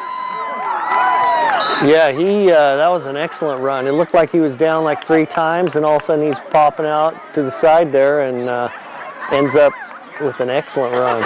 24-27 now, 5 minutes to go here in the third quarter. And we'll see what Kayhi is going to do. Looks like McBurnett's out there. Looks like they're going to go for 2. No. It looks like Hicks got hurt. They're not. They got their kicker out there, Hayden Elliott, out there to kick the extra point. And Thunder Mountain shows block attempt, and now McBurnett rolls out. Big block by Elliott. And McBurnett puts his head down, finds his way into the end zone. Wow, he owes that one to Elliott as Elliott just laid a huge block on the Thunder Mountain defense and sprung McBurnett loose to the left-hand side. McBurnett did the rest right there at the goal line as he put his head down, able to drive it in for 2. And Kayhi, after being down 27-6 at the half, is now come roaring back in the third quarter. Our score 27-26 with 5 minutes to go here in the third. Get it with her! Let's go! Hey! Let's go!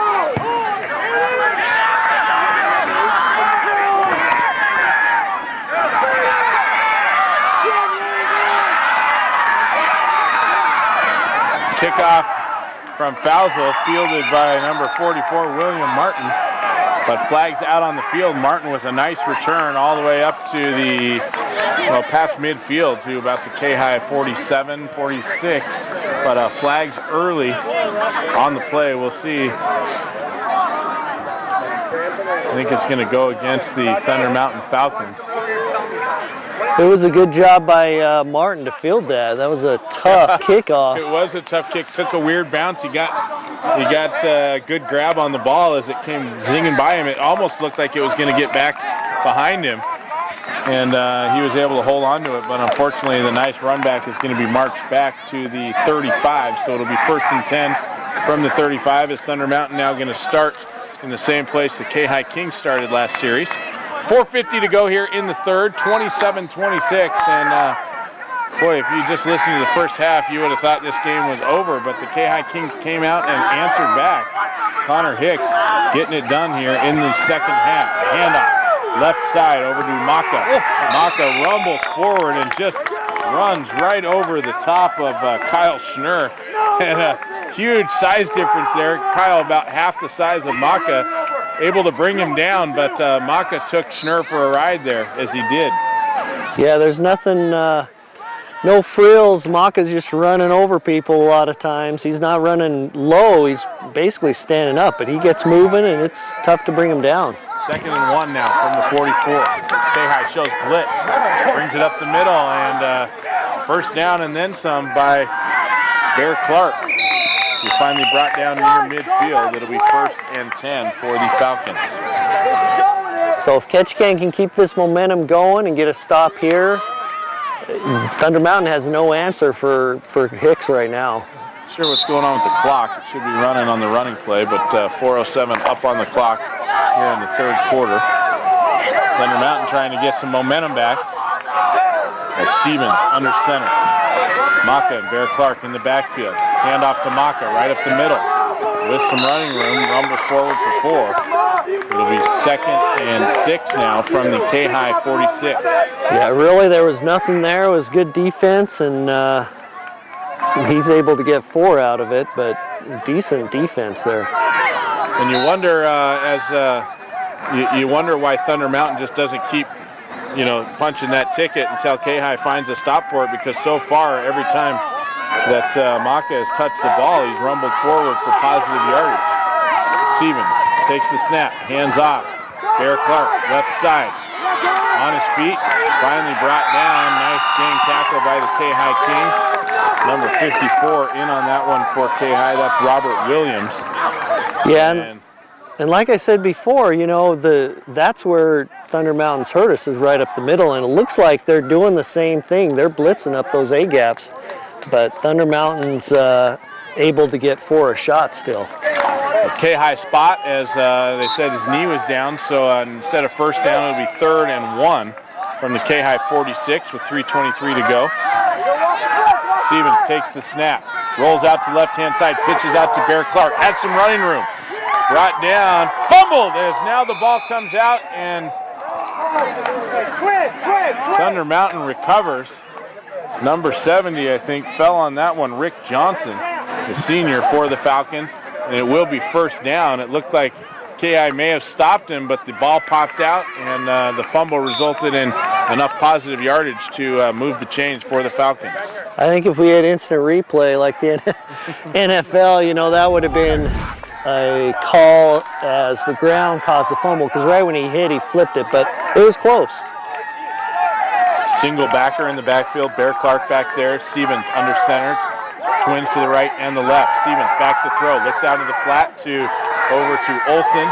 Olsen goes down, but not before 1st down yardage. And it'll be 1st and 10 now from about the 19-yard line. So Thunder Mountain mixing it up a little bit. Noah Silva out there on that play is able to stop them, but not before a decent play. Not a lot of passing by the Falcons tonight. That's one of the first receptions that I think we've called. There may have been 1 or 2 others early on, but they've pretty much stuck to the running game, and it's paid off for them. Stevens sends the backer in motion, hands off, left side. As Maka rumbles forward for a few more yards. Again, about 3 yards on the carry, and it'll be 2nd and 6. So Thunder Mountain moving the ball well. Ketchikan needs a stop here if they want to keep that momentum. If Thunder Mountain can punch it in, it's going to be a battle. Thunder Mountain still has to figure out something to do about Hicks, though. 2 backers in the backfield, I formation, as they send Bear Clark in motion. A little reverse play out to Olsen, the one that picked up big yards earlier in the game. And Kayhi able to bring Olsen down, but not before he's able to pick up a few more. It'll be 3rd and 2 now from the Kayhi 12 with 1:36 to go here in the quarter. So the Falcons being methodical here on this drive, just punching it out a few yards at a time, 1 pass play to mix it up. Now a new set in the backfield as Olsen, Maka, and Bear Clark in the backfield. They hand off to Bear Clark, gets around the corner left side, finds some room. And I don't see a signal by the official. We're going to see it might be right on the goal line. We'll see both of them over there talking it over. And it'll be 1st and goal for the Falcons on about the 1-foot line. Both teams have found themselves here a couple times tonight. In the Seward game, we had like a couple on the 1-inch line too. I mean, they're right there. He moves his little pinky toe out. He'd probably touch the goal line. 42 seconds to go, so Thunder Mountain trying to finish the quarter on a positive note after giving up 3 touchdowns to the Kayhi Kings. Maka and Bear Clark in the backfield. Stevens under center. Takes the snap. Hands off to Maka, who rumbles forward for the touchdown. And with 23 seconds left on the clock, the Falcons going to punch it in for 6 more. So it'll be 33-26. With the point after attempt coming next. So Thunder Mountain able to continue doing what they did the first half offensively, but like I keep saying, they've got to find an answer for Hicks, and Ketch can't keep their heads up because, you know, yeah, they let them score a long drive, but they're going to get the ball back. So little rollout to Olsen on the left side is good for 2 points as they fake the handoff to the right. A good look there to Olsen on the left, and only one defender really staying with him out there, but Olsen able to find the corner. So with 15 seconds left, it's 35-26 now, as they're going to put the points up on the board. So a 9-point lead now for the Falcons, which is a big deal because Kayhi not going to be able to tie with a score and a 2-point conversion. So a two-score lead for the Falcons. We're going to send it back to the station when we come back. More Kayhi Kings varsity football action. Why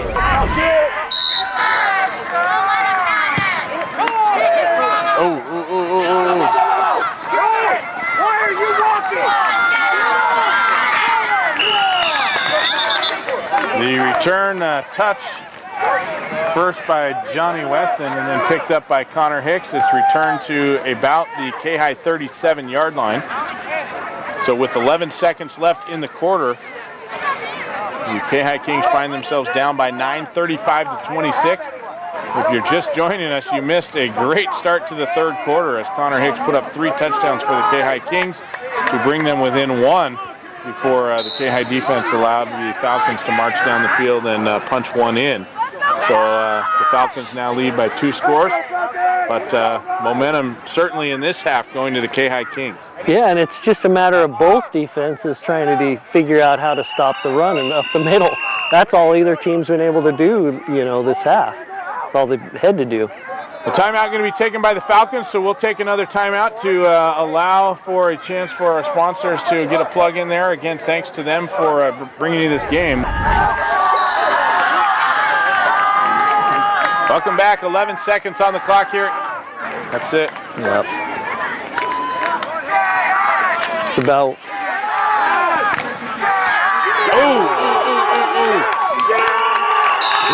I wouldn't have called that a catch. I thought he was bobbling it, but oh well. That was a He got hit stick. right as he got the ball. That was a big hit. Get down! Keep him that way!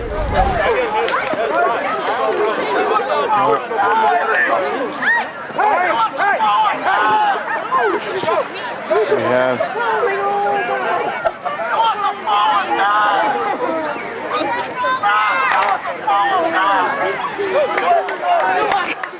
what was they yelling? It was a forward pass. I think everyone knows that. Maybe they thought he never hit it. Come on, defense.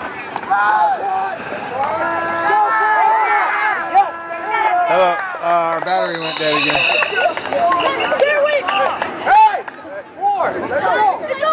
Our score 35-26 at the end of the third quarter. Kayhi fumbled on a pass attempt to end the third quarter. A pass to Noah Silva. Silva grabbed it and was hit hard, coughed the ball up, and Thunder Mountain recovered. So it'll be Thunder Mountain ball. And I think about the 35-yard line.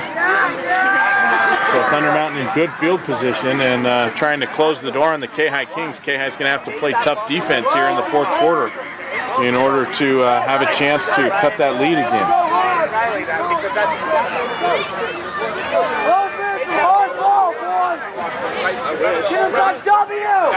So Stevens now will be under center. Trips in the backfield, it looks like, as Olsen, Maka, and Bear Clark all back there.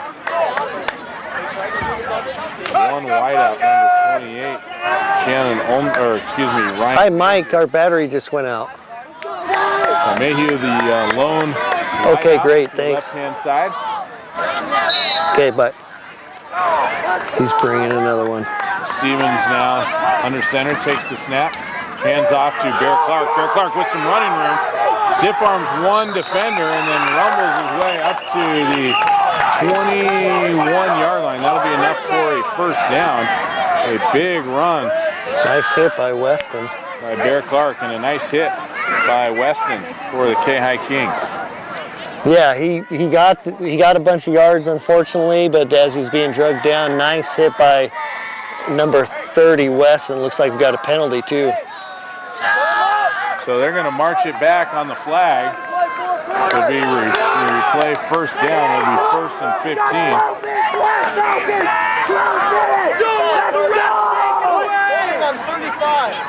Holding on number 35 is the call.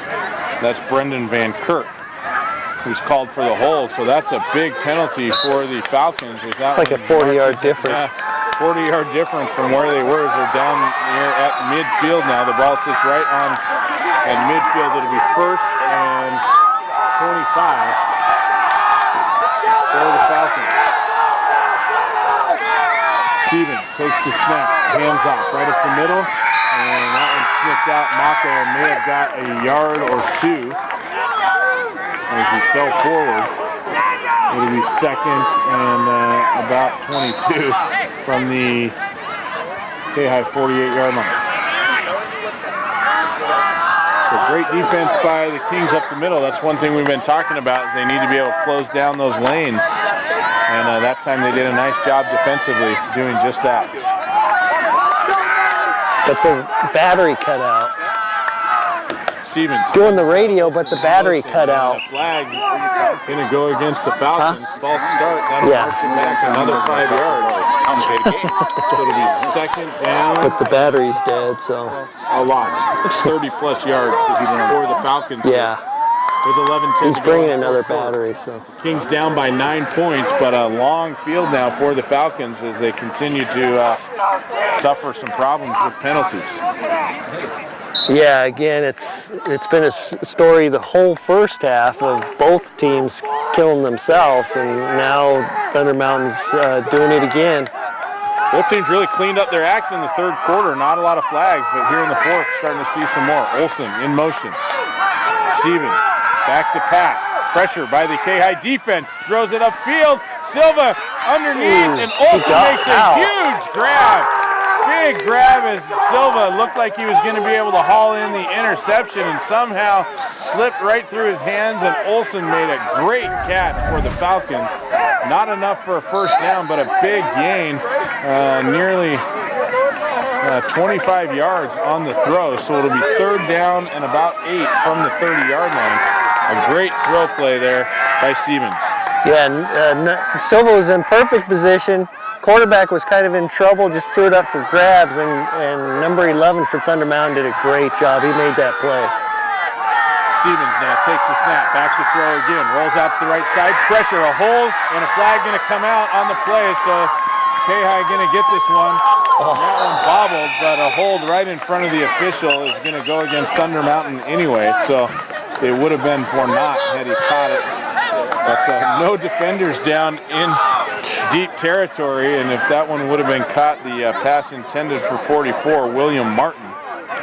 And had that one been caught, would have gone for 6. But no matter, it's all coming back on the hold. And that one really obvious. The quarterback was in trouble, and the hold happened right in front of the official. 10:21 to go here in the 4th. Let's go! We got 10 minutes left! Make it happen! Let's go! This is a key drive here for the Kayhi Kings. And now Thunder Mountain finding themselves way back where they were before on their own 45-yard line. The big pass to Olsen got him out of the hole, but now it's 3rd and nearly 30 yards. Stevens under center. Bear Clark, the only backer in the backfield. Stevens back to throw. Pressure coming. And he's going to go down on a great sack by the Kayhi Kings. Hayden Elliott took him down. And he gets up in some pain as he taps for a sub. Siemens now going to come off the field, shaken up on the tackle. A great effort there by Elliott. And Thunder Mountain in some deep trouble. Deep in their own territory now as Riley Olson going to come on to punt it away. T. McBurnett. And Ketchikan going to take a timeout with 9:41 to go here in the fourth. 35-26 our score. We're going to take a quick break. When we come back, more Kayhi Kings football action from Esther Shea Memorial Field.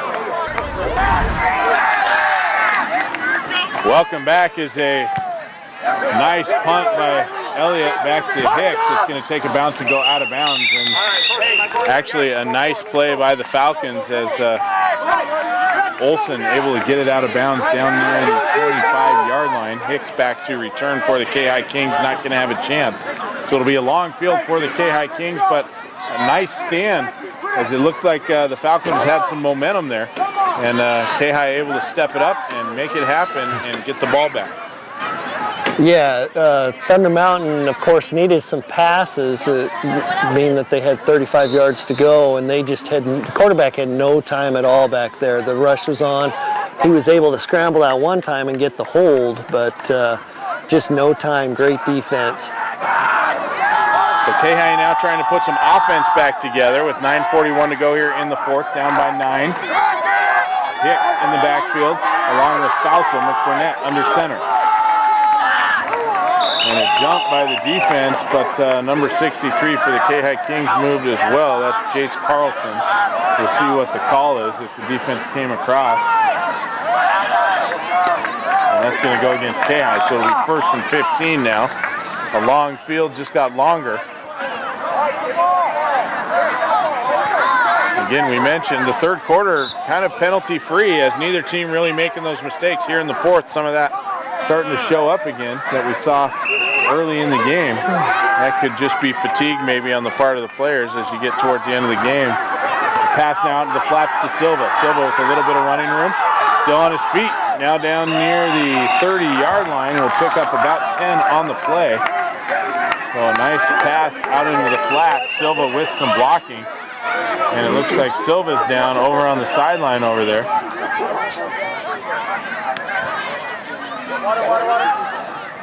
Looks like a cramp. Yeah, it might be. As they've got some guys over there rubbing his legs. He might have cramped up. We'll see. It's right over on the sideline, so we'll keep it here. They may be able just to pull him off and send in a sub.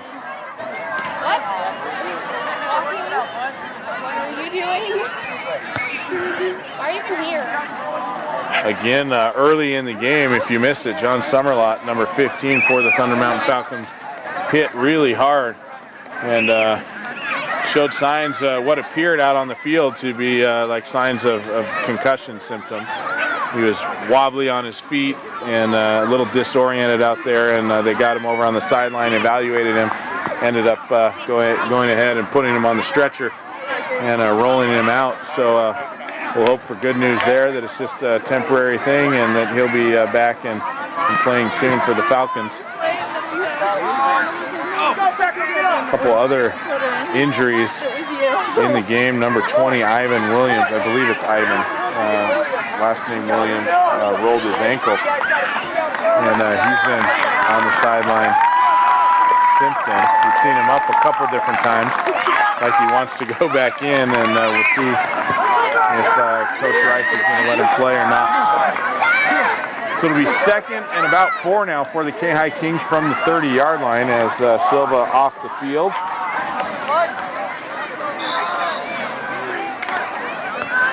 $9:30 to go here in the fourth. 9-point lead for the Falcons. Kyle Schnurr wide out to the right side, trips to the left.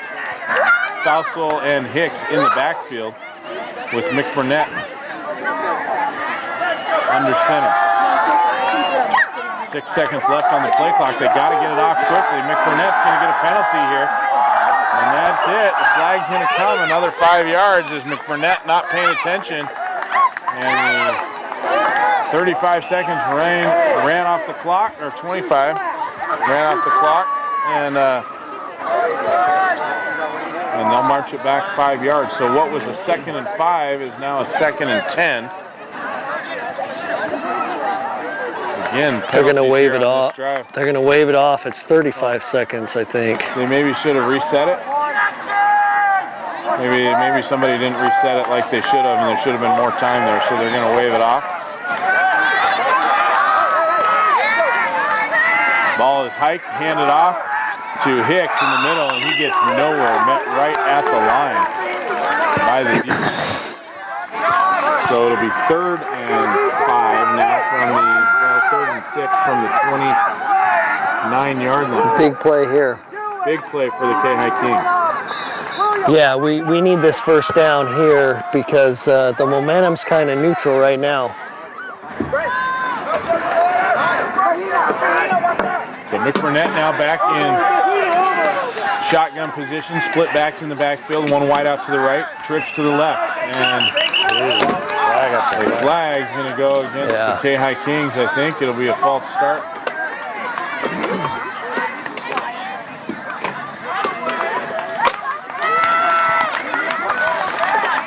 So another 5 yards back for the Kayhi Kings, and that is a tough call for Kayhi as they had a 3rd and 5, now they'll have 3rd and long with 8:49 to go here in the 4th.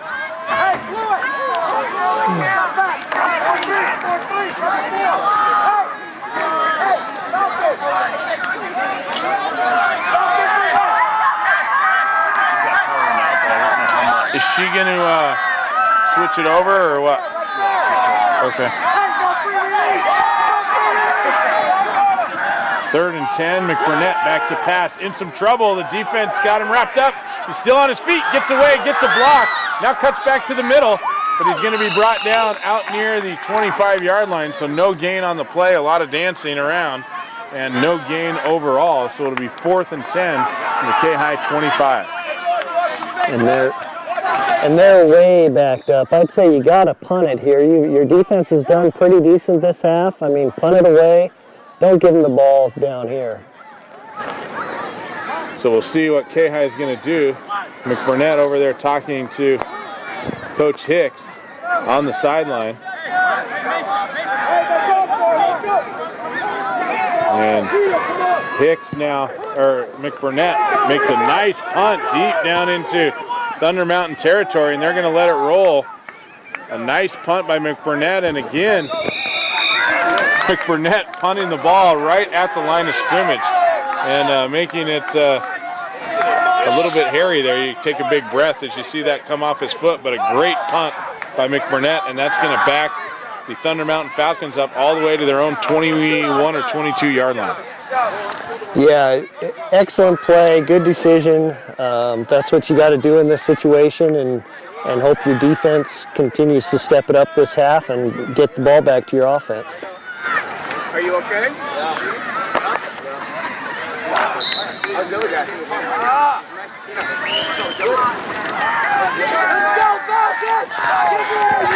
So Siemens under center.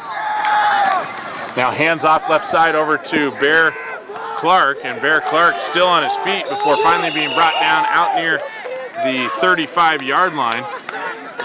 About a 13-yard run for the backer, and that'll be first down.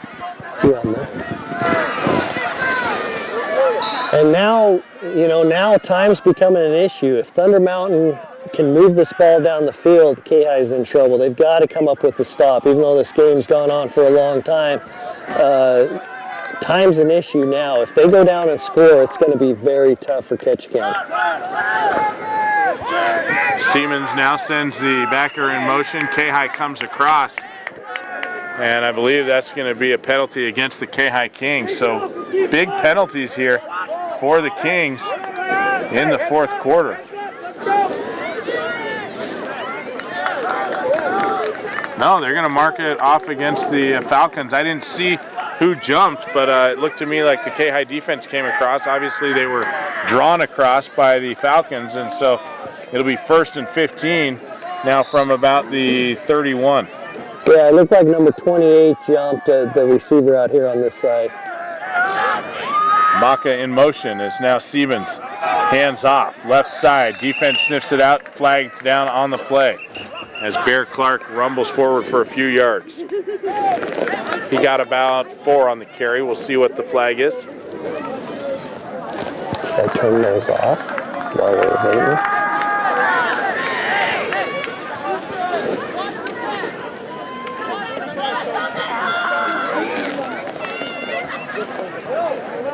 $7:24 to go here in the fourth quarter. 35-26, Thunder Mountain on top by 9.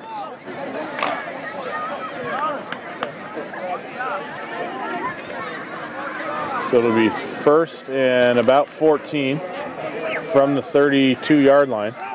Oh no, they're going to mark it back on the penalty. I didn't see what the penalty was. I think his offside's the other side. Oh. Looks like an offside the other way against the Falcons. So it'll be first and about 20. There's 7:24 to go. So Thunder Mountain on their own 28-yard line. Maka and Bear Clark in the backfield. Maka in motion. Handoff to Bear Clark. Gets around the corner and then brought down by number 33 for the Kayhi Kings. A nice tackle there by Nate Fauser. Yeah, that was a good job. It looked like he had some space, and then Nate was able to close and make a nice tackle there. So the clock continues to tick down. It will not be Kayhi's friend here late in the fourth quarter, as they've got to stop him here and then find a way to score as they're down by 2 scores. Take the snap, hand off to Bear Clark. Bear Clark up the middle, and another flag out on the side.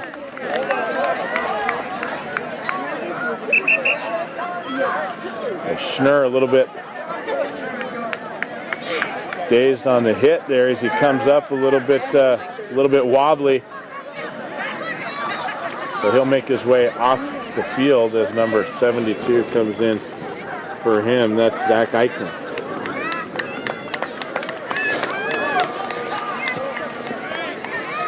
The penalty going to go against the Thunder Mountain Falcons, I believe. It's going against KR? Maybe not. They're talking to Thunder Mountain, so.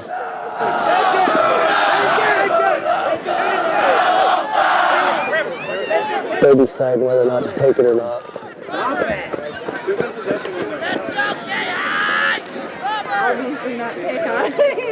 So they can keep the down. So it'll be 2nd and 11 now.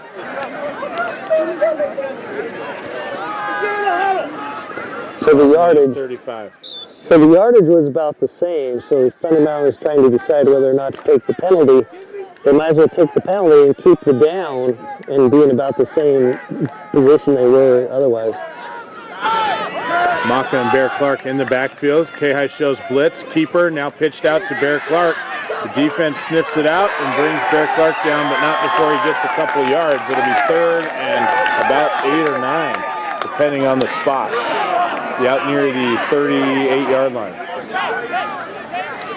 5:48 to go here in the fourth. 9-point lead for the Falcons. So here's a huge play of the game right here. 3rd down and 8. If they get it, if they can get a first somehow, that's big. If they can't, KI is going to get the ball back with plenty of time.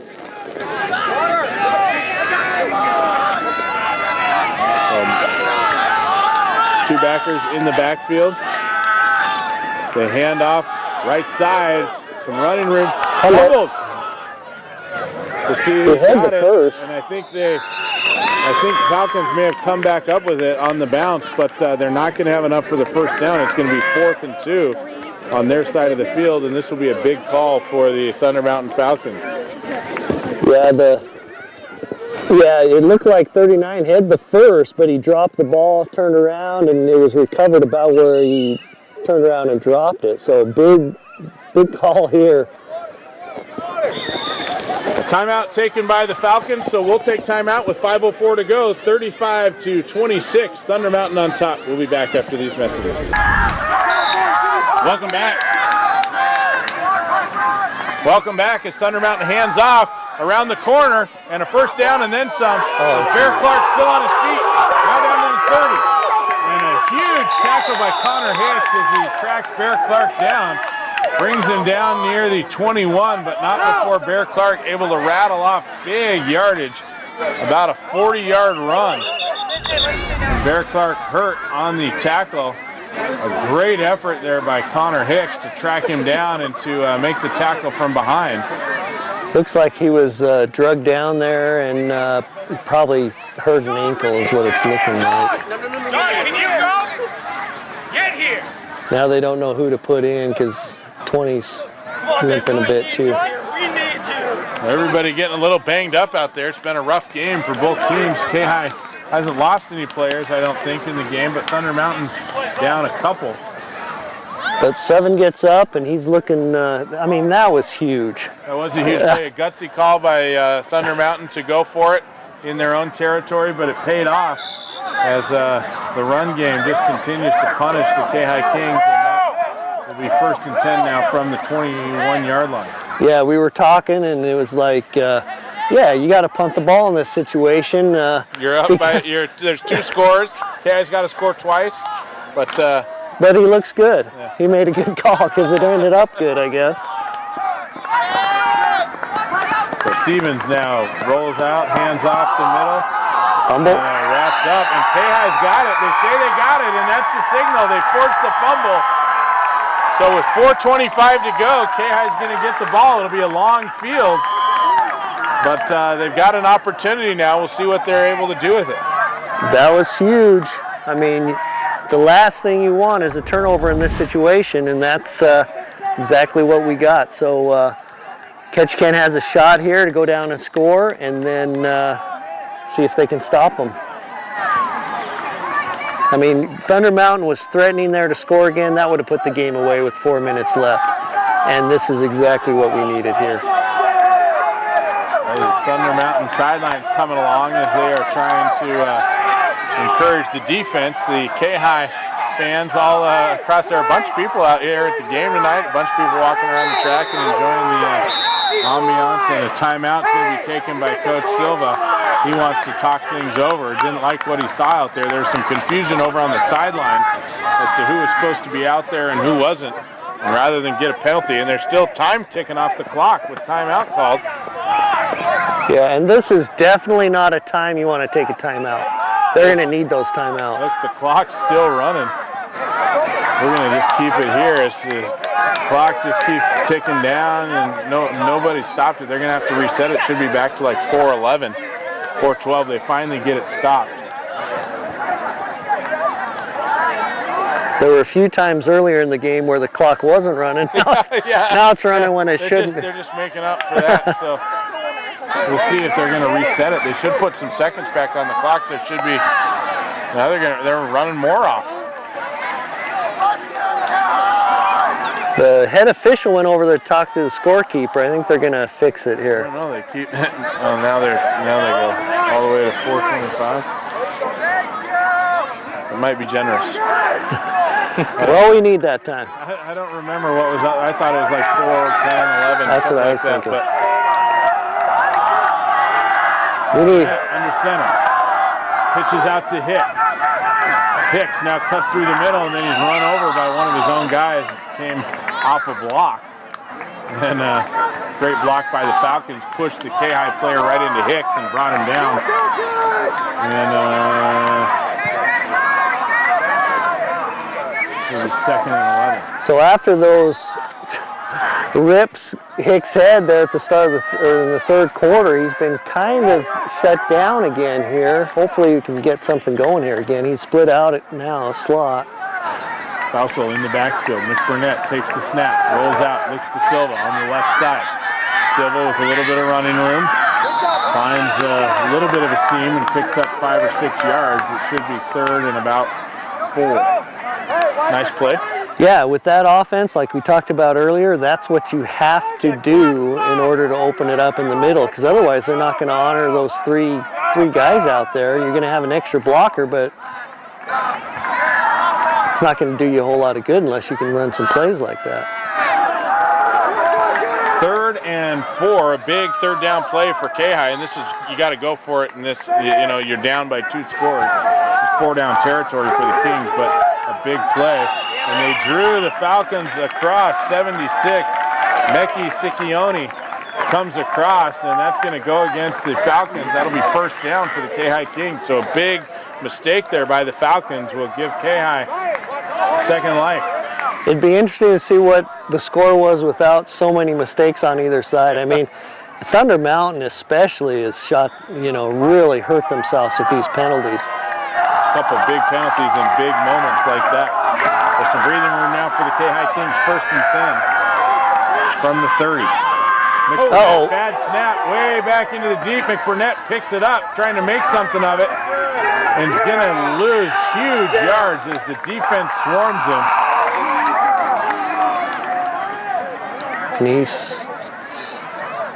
And I think it's going to be like 2nd and 30 or something. McBurnett had that snap go way over his head, and instead of falling on it, tried to make something happen and may have lost even more yards back there. So they're backed up all the way down to about their own 9-yard line. Yeah, and if I'm Ketchikan, you don't have to pass in this situation. I mean, their passing has been sporadic and not very effective. I'd just keep giving it to Nate and Hicks and see what you can do. It looks like they're going to try to pass, though. McBurnett goes back, little draw, and the defense sniffs it out. And McBurnett goes down for even more of a loss. He lost another 4 yards on the play. He had no time. It wouldn't have mattered if the receivers were open. They were in the backfield in 2 seconds. He had to take it for what he could. So it's 3rd and a lot. Yeah. We're way deep. 2:25 to go here This in is the 4th quarter as the seconds continue to tick off. Kayhi has got to make something happen here. They've got to get this 1st and 2 down somehow. Get half of it here and half in the next play. Burnett under center. Hicks in the backfield. As they hand off to Hicks. Hicks goes left, has a little bit of running room, gets a block, turns it up the field, still weaving his way up. A nice run there by Connor Hicks out to the 25. The clock's going to continue to run, but a nice reel of about 20 yards there by Connor Hicks. And there you go. There's half of it. If they can do that again, we have a 1st down and be back in business. This is the game. This is the game right here. It'll be tough no matter what, but the game hinges on this play. McBurnett back to pass. A little bit of a block, gets some room. Now Cole rolls out to left-hand side, heaves it upfield, has a receiver in his hands, still on his feet. He's going to get away all the way down to the end zone. Touchdown! McBurnett with the Hail Mary pass down the field to number 20. I don't know who that is. To 80? Oh, 80, excuse me, all the way. Donovan Mulcahy. How about that? They put 6 up on the board with a huge pass by McBurnett. A 65-yard, or no, 75-yard. From the 25 all the way down into score with 1:22 to go. So Kayhi now needs to try and punch one in for 2. I guess it won't matter either way. If they don't score this, a field goal is only going to tie. If they put up a point or 2, then a field goal would win it. But then they'll have to make the onside kick play with not much time left on the clock. Yeah, and 4th and 15, the last thing you do is let anyone behind you on defense. And there were 3 guys behind all the Thunder Mountain guys. They didn't think T was going to get out of there. He was able to get out of there and just loft it up there. No one was back there. Made a nice throw, and Mulcahy in placed as McBurnett now rolls around left side. Defense there. And McBurnett goes to the corner. Got it. So a 2-point conversion good for McBurnett. And Kayhi now back within 1 with 1:22 to go here in the 4th quarter. We're going to take a quick break, but keep your radio dial tuned to 99.9 FM. The final few minutes of this game coming up next. Welcome back. 1:22 left on the clock.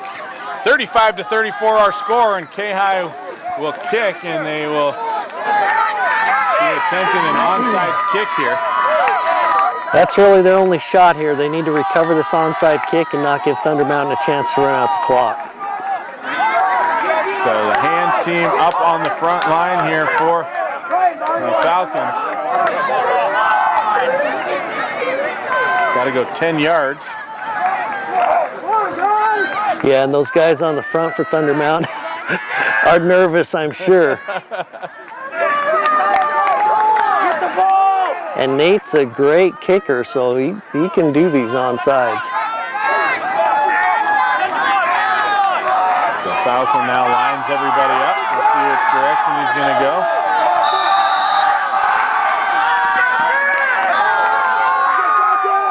He goes to the left side. Doesn't go 10 yards. They signaled to Kayhi. It didn't go 10 yards. But he touched it. He touched it. He came out across and touched it, and now Kayhi's got it.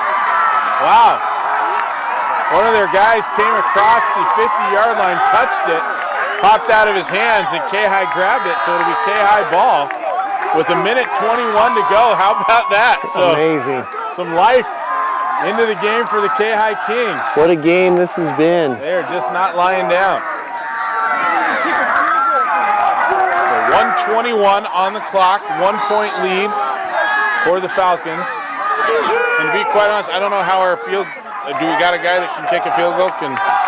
Yeah, Nate can kick a field goal, and it looks like they've got that Elliott kicking extra points, and he can kick decent, but they're going to have to get down to around the 10-yard line to do it. McBurnett takes the snap, pitches out to Hicks, left side. Hicks gets a little bit of running room. Now knocked out of bounds near the 45-yard line, so he picks up about 5 yards and then goes out of bounds to stop the clock. Just 4 seconds off the clock on the play. A nice heads-up play by Connor. And it'll be second and about 5 from the Thunder Mountain 46.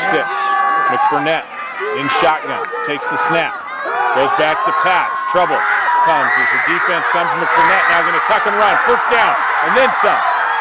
Finally steps out of bounds way up near the 25-yard line. 1:06 left on the clock, and you can hear the Kayhi fans getting into it on the side.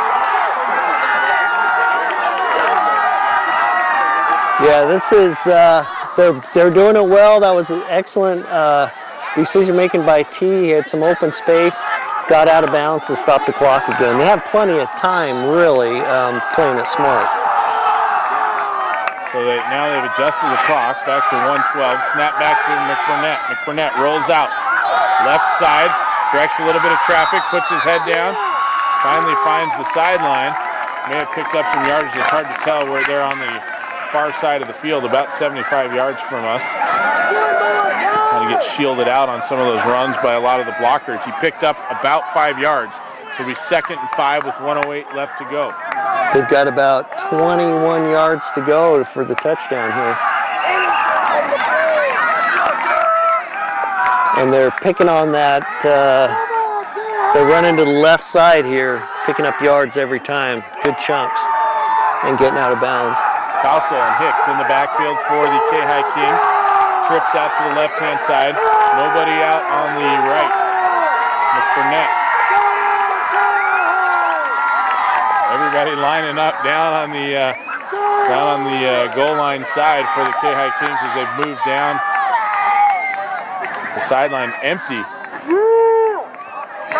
on one side, packed on the other.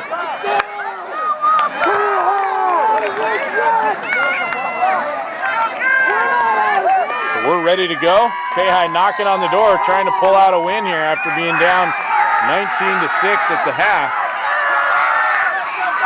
Pitched out to Hicks. Hicks on the right side. Fausto with a little bit of a block, and Hicks tracked down by Maka. A nice defensive play from behind by Trevita, the junior. And he brings Hicks down with 55 seconds to go. The clock will continue to run. 3rd and 4 as Hicks able to pick up 1 yard on the run. He doesn't get out of bounds, but they've still got time here. McBurnett hands off to Hicks. Hicks through the middle, and he's wrapped up. We'll see if Kayhi's going to call a timeout here, and they do. Timeout with 36 seconds to go, and it'll be 4th and about 2. And an interesting choice there for Hicks to cut back up the middle. That no chance for him to get out of bounds, but he was quickly wrapped up there. And Kayhi did have a timeout to burn, which they've used. We're going to keep it right here with 36 seconds to go. But a great drive here by the Kayhi Kings as they've been very methodical, made it down the field. Both Hicks and Burnett doing a good job of leading the offense here. And a good chance for the Kayhi Kings, but a tough play coming up, 4th and 2, and it's a do-or-die play here. Yeah, really, the playbook's kind of open in this case. I mean, you got to stop the clock. I think they have one more timeout, but 2 yards, you know, whatever they would call, they can call. They should be able to pick up those 2 yards. They're going to need those 2 yards regardless with the time left. So most any call they would make would be good, but they need to stop that clock again. Here we go, 4th and 2. McBurnett in shotgun. Oh no, they're going to try a field goal on this 4th down. A long field goal. So they have Hayden Elliott out to attempt a field goal. They snap it, the ball's down, it's up, and tails off. No good. No good, it had the distance. He had enough leg under it, but it tailed off to the left-hand side. He got a good look, and unfortunately, no good. That was a 35-yard attempt, and in high school football, that was an excellent try. That was a great attempt by Elliott, and he got close, but it's not going to be close enough. And we kind of thought that was they needed to be a lot closer, but he proved us wrong. He put that one up and got the distance, but hooked it. Yeah, the coaches are going to know their kickers. I thought they should be another 10 yards closer, but like you said, he had the distance, just hooked a little bit. Good kick, just off barely. 34 seconds left on the clock, and this should be a knee or two here and burn the rest of the time off the clock, and Thunder Mountain's going to come away with a 35-34 win. Seaman. Fumble? I think he might have fumbled. Are you kidding me? They fumbled. All they had to do is kneel down, and they fumbled. Kayhi will get one more chance. The officials out there talking it over. I can't believe that.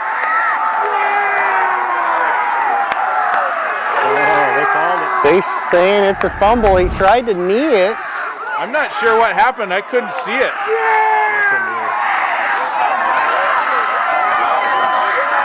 This is not going to go over well in Juneau, I don't imagine. And the official over there they're describing saying what took place, and I don't know what happened and why they said it was a fumble and not a kneel. But Kayhi will get the ball back. It'll be 1st and 10 on the 15-yard line with 29 seconds to go. How about that? Well, we thought that, you know, I mean, crazy. That's, you know, you look at that, one play, the game's over. This is, you know, and the coach not. And now they're in field goal range. Now they're on the 15 or thereabouts. Not sure what's taking place. The coach not happy with Stevens. At least that's what it looks like. But who knows how it's all shaken out. McBurnett in shotgun, Hicks. They roll out, try to pass, and that one thrown away, nearly thrown backwards as McBurnett almost kind of threw it behind him, but it did make forward progress, so it'll be an incomplete pass with 25 seconds left on the clock. So 1st and 10 from the, or 2nd and 10 now from the 15. So Thunder Mountain's had this game won a few times, and Kayhi just keeps getting these opportunities. They should win this game here now. Well, wouldn't you love to see Elliott come back out and win it for him after hooking that last one? We will see how it all shakes out. McBurnett takes the snap, goes back to pass. The defense on him. Big block. McBurnett throws it up. No good. Touchdown called by the official over in the corner. Kayhi has scored with 17 seconds to go. I can't see who caught it. Looked like number 80. Again, Mulcahy comes up with a huge play in the corner.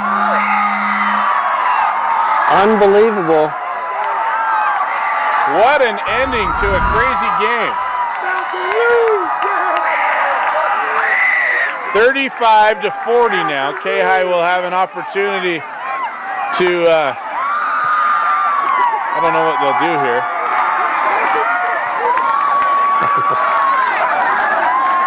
I'm dumbfounded, truthfully. I'm not just sure shocked. what to say here. This is crazy. This is crazy. This is nuts. So now they're going to bring Elliott out to kick the extra point.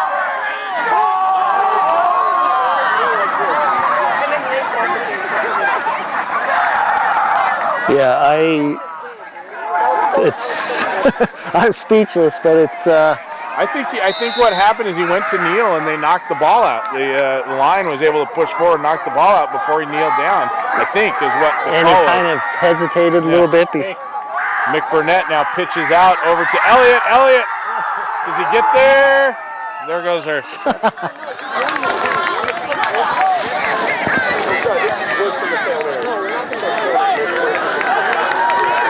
That's unbelievable.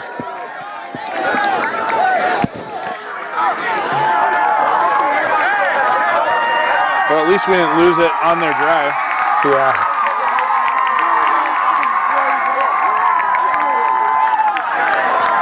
All right.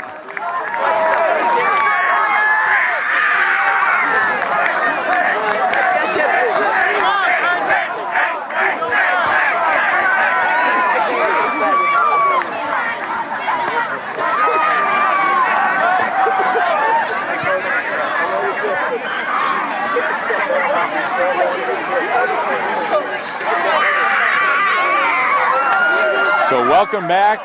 17 seconds on the clock.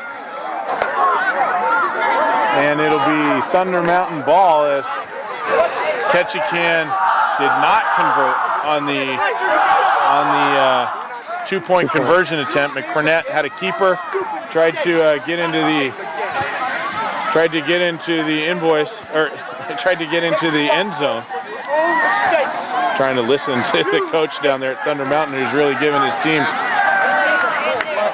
the business down there. 17 seconds on the clock, 40-35, but that could be potentially problematic for the Kayhi Kings. There's 17 seconds, and if they scored on some off chance, they would win the game by 1 point. So we'll see what Kayhi does here. You got to expect Thunder Mountain to come out and try a Hail Mary attempt or two. Yeah.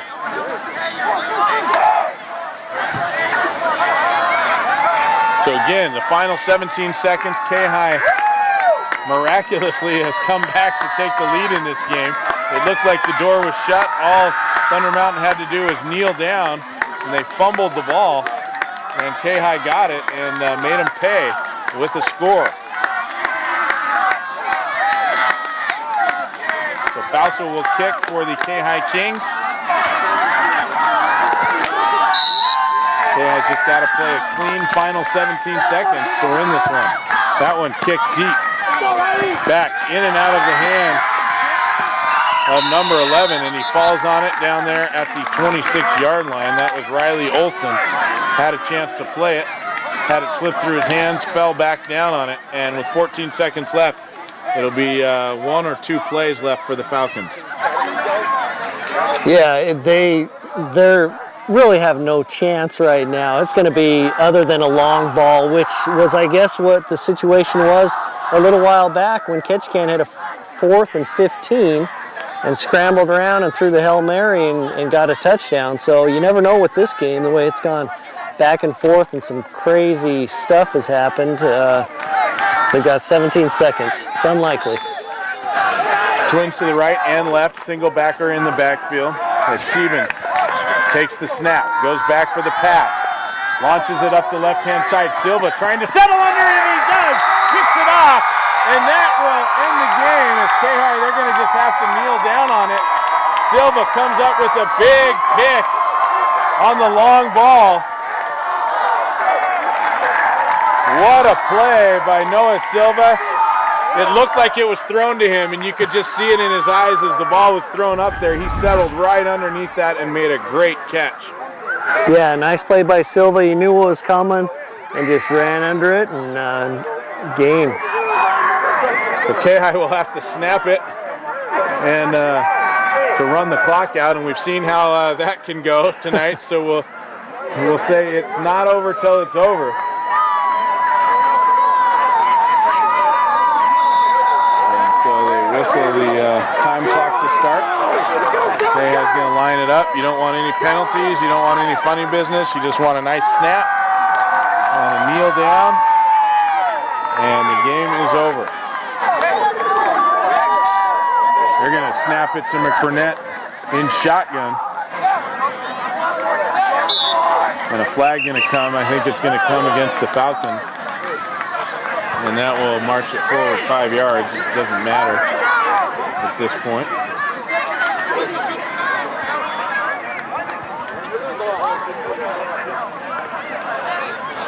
That'll move it up to the 35-yard line.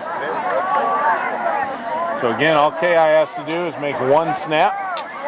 You notice they moved McBurnett back into shotgun. They're not gonna chance that same thing happening. Yeah, even if he misses a snap and it's a fumble, I mean, just someone has to fall on it, and that's it. So McBurnett back and kneels down, and that's the game. As the time will run out, everybody looking up on the clock, waiting for that horn. There it is, and you can hear the KI faithful and the team erupting over on the sideline. A great ending for KI.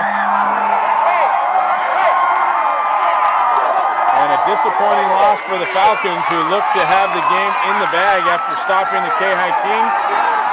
Not so, as they fumble on an attempted play to kneel down and let the time run off the clock. Not successful.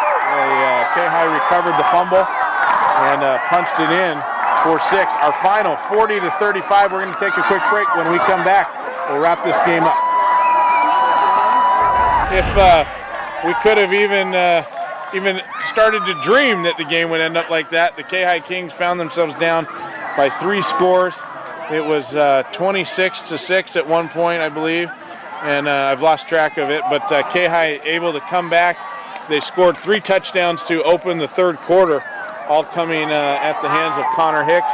Some great running by the senior, and Kayhi kind of climbed back in it. Then Thunder Mountain went ahead with another score, but Kayhi answered back with 2 of its own, but found themselves down by 1 with only 31 seconds to go, and all Thunder Mountain had to do was snap the ball, kneel down, and on the snap, the ball was fumbled. Kayhi came up with it, and then in subsequent plays was able to punch it in with just a few seconds left, taking the lead 40-35, and that was the end of the game. An exciting finish and a great win for the Kayhi Kings.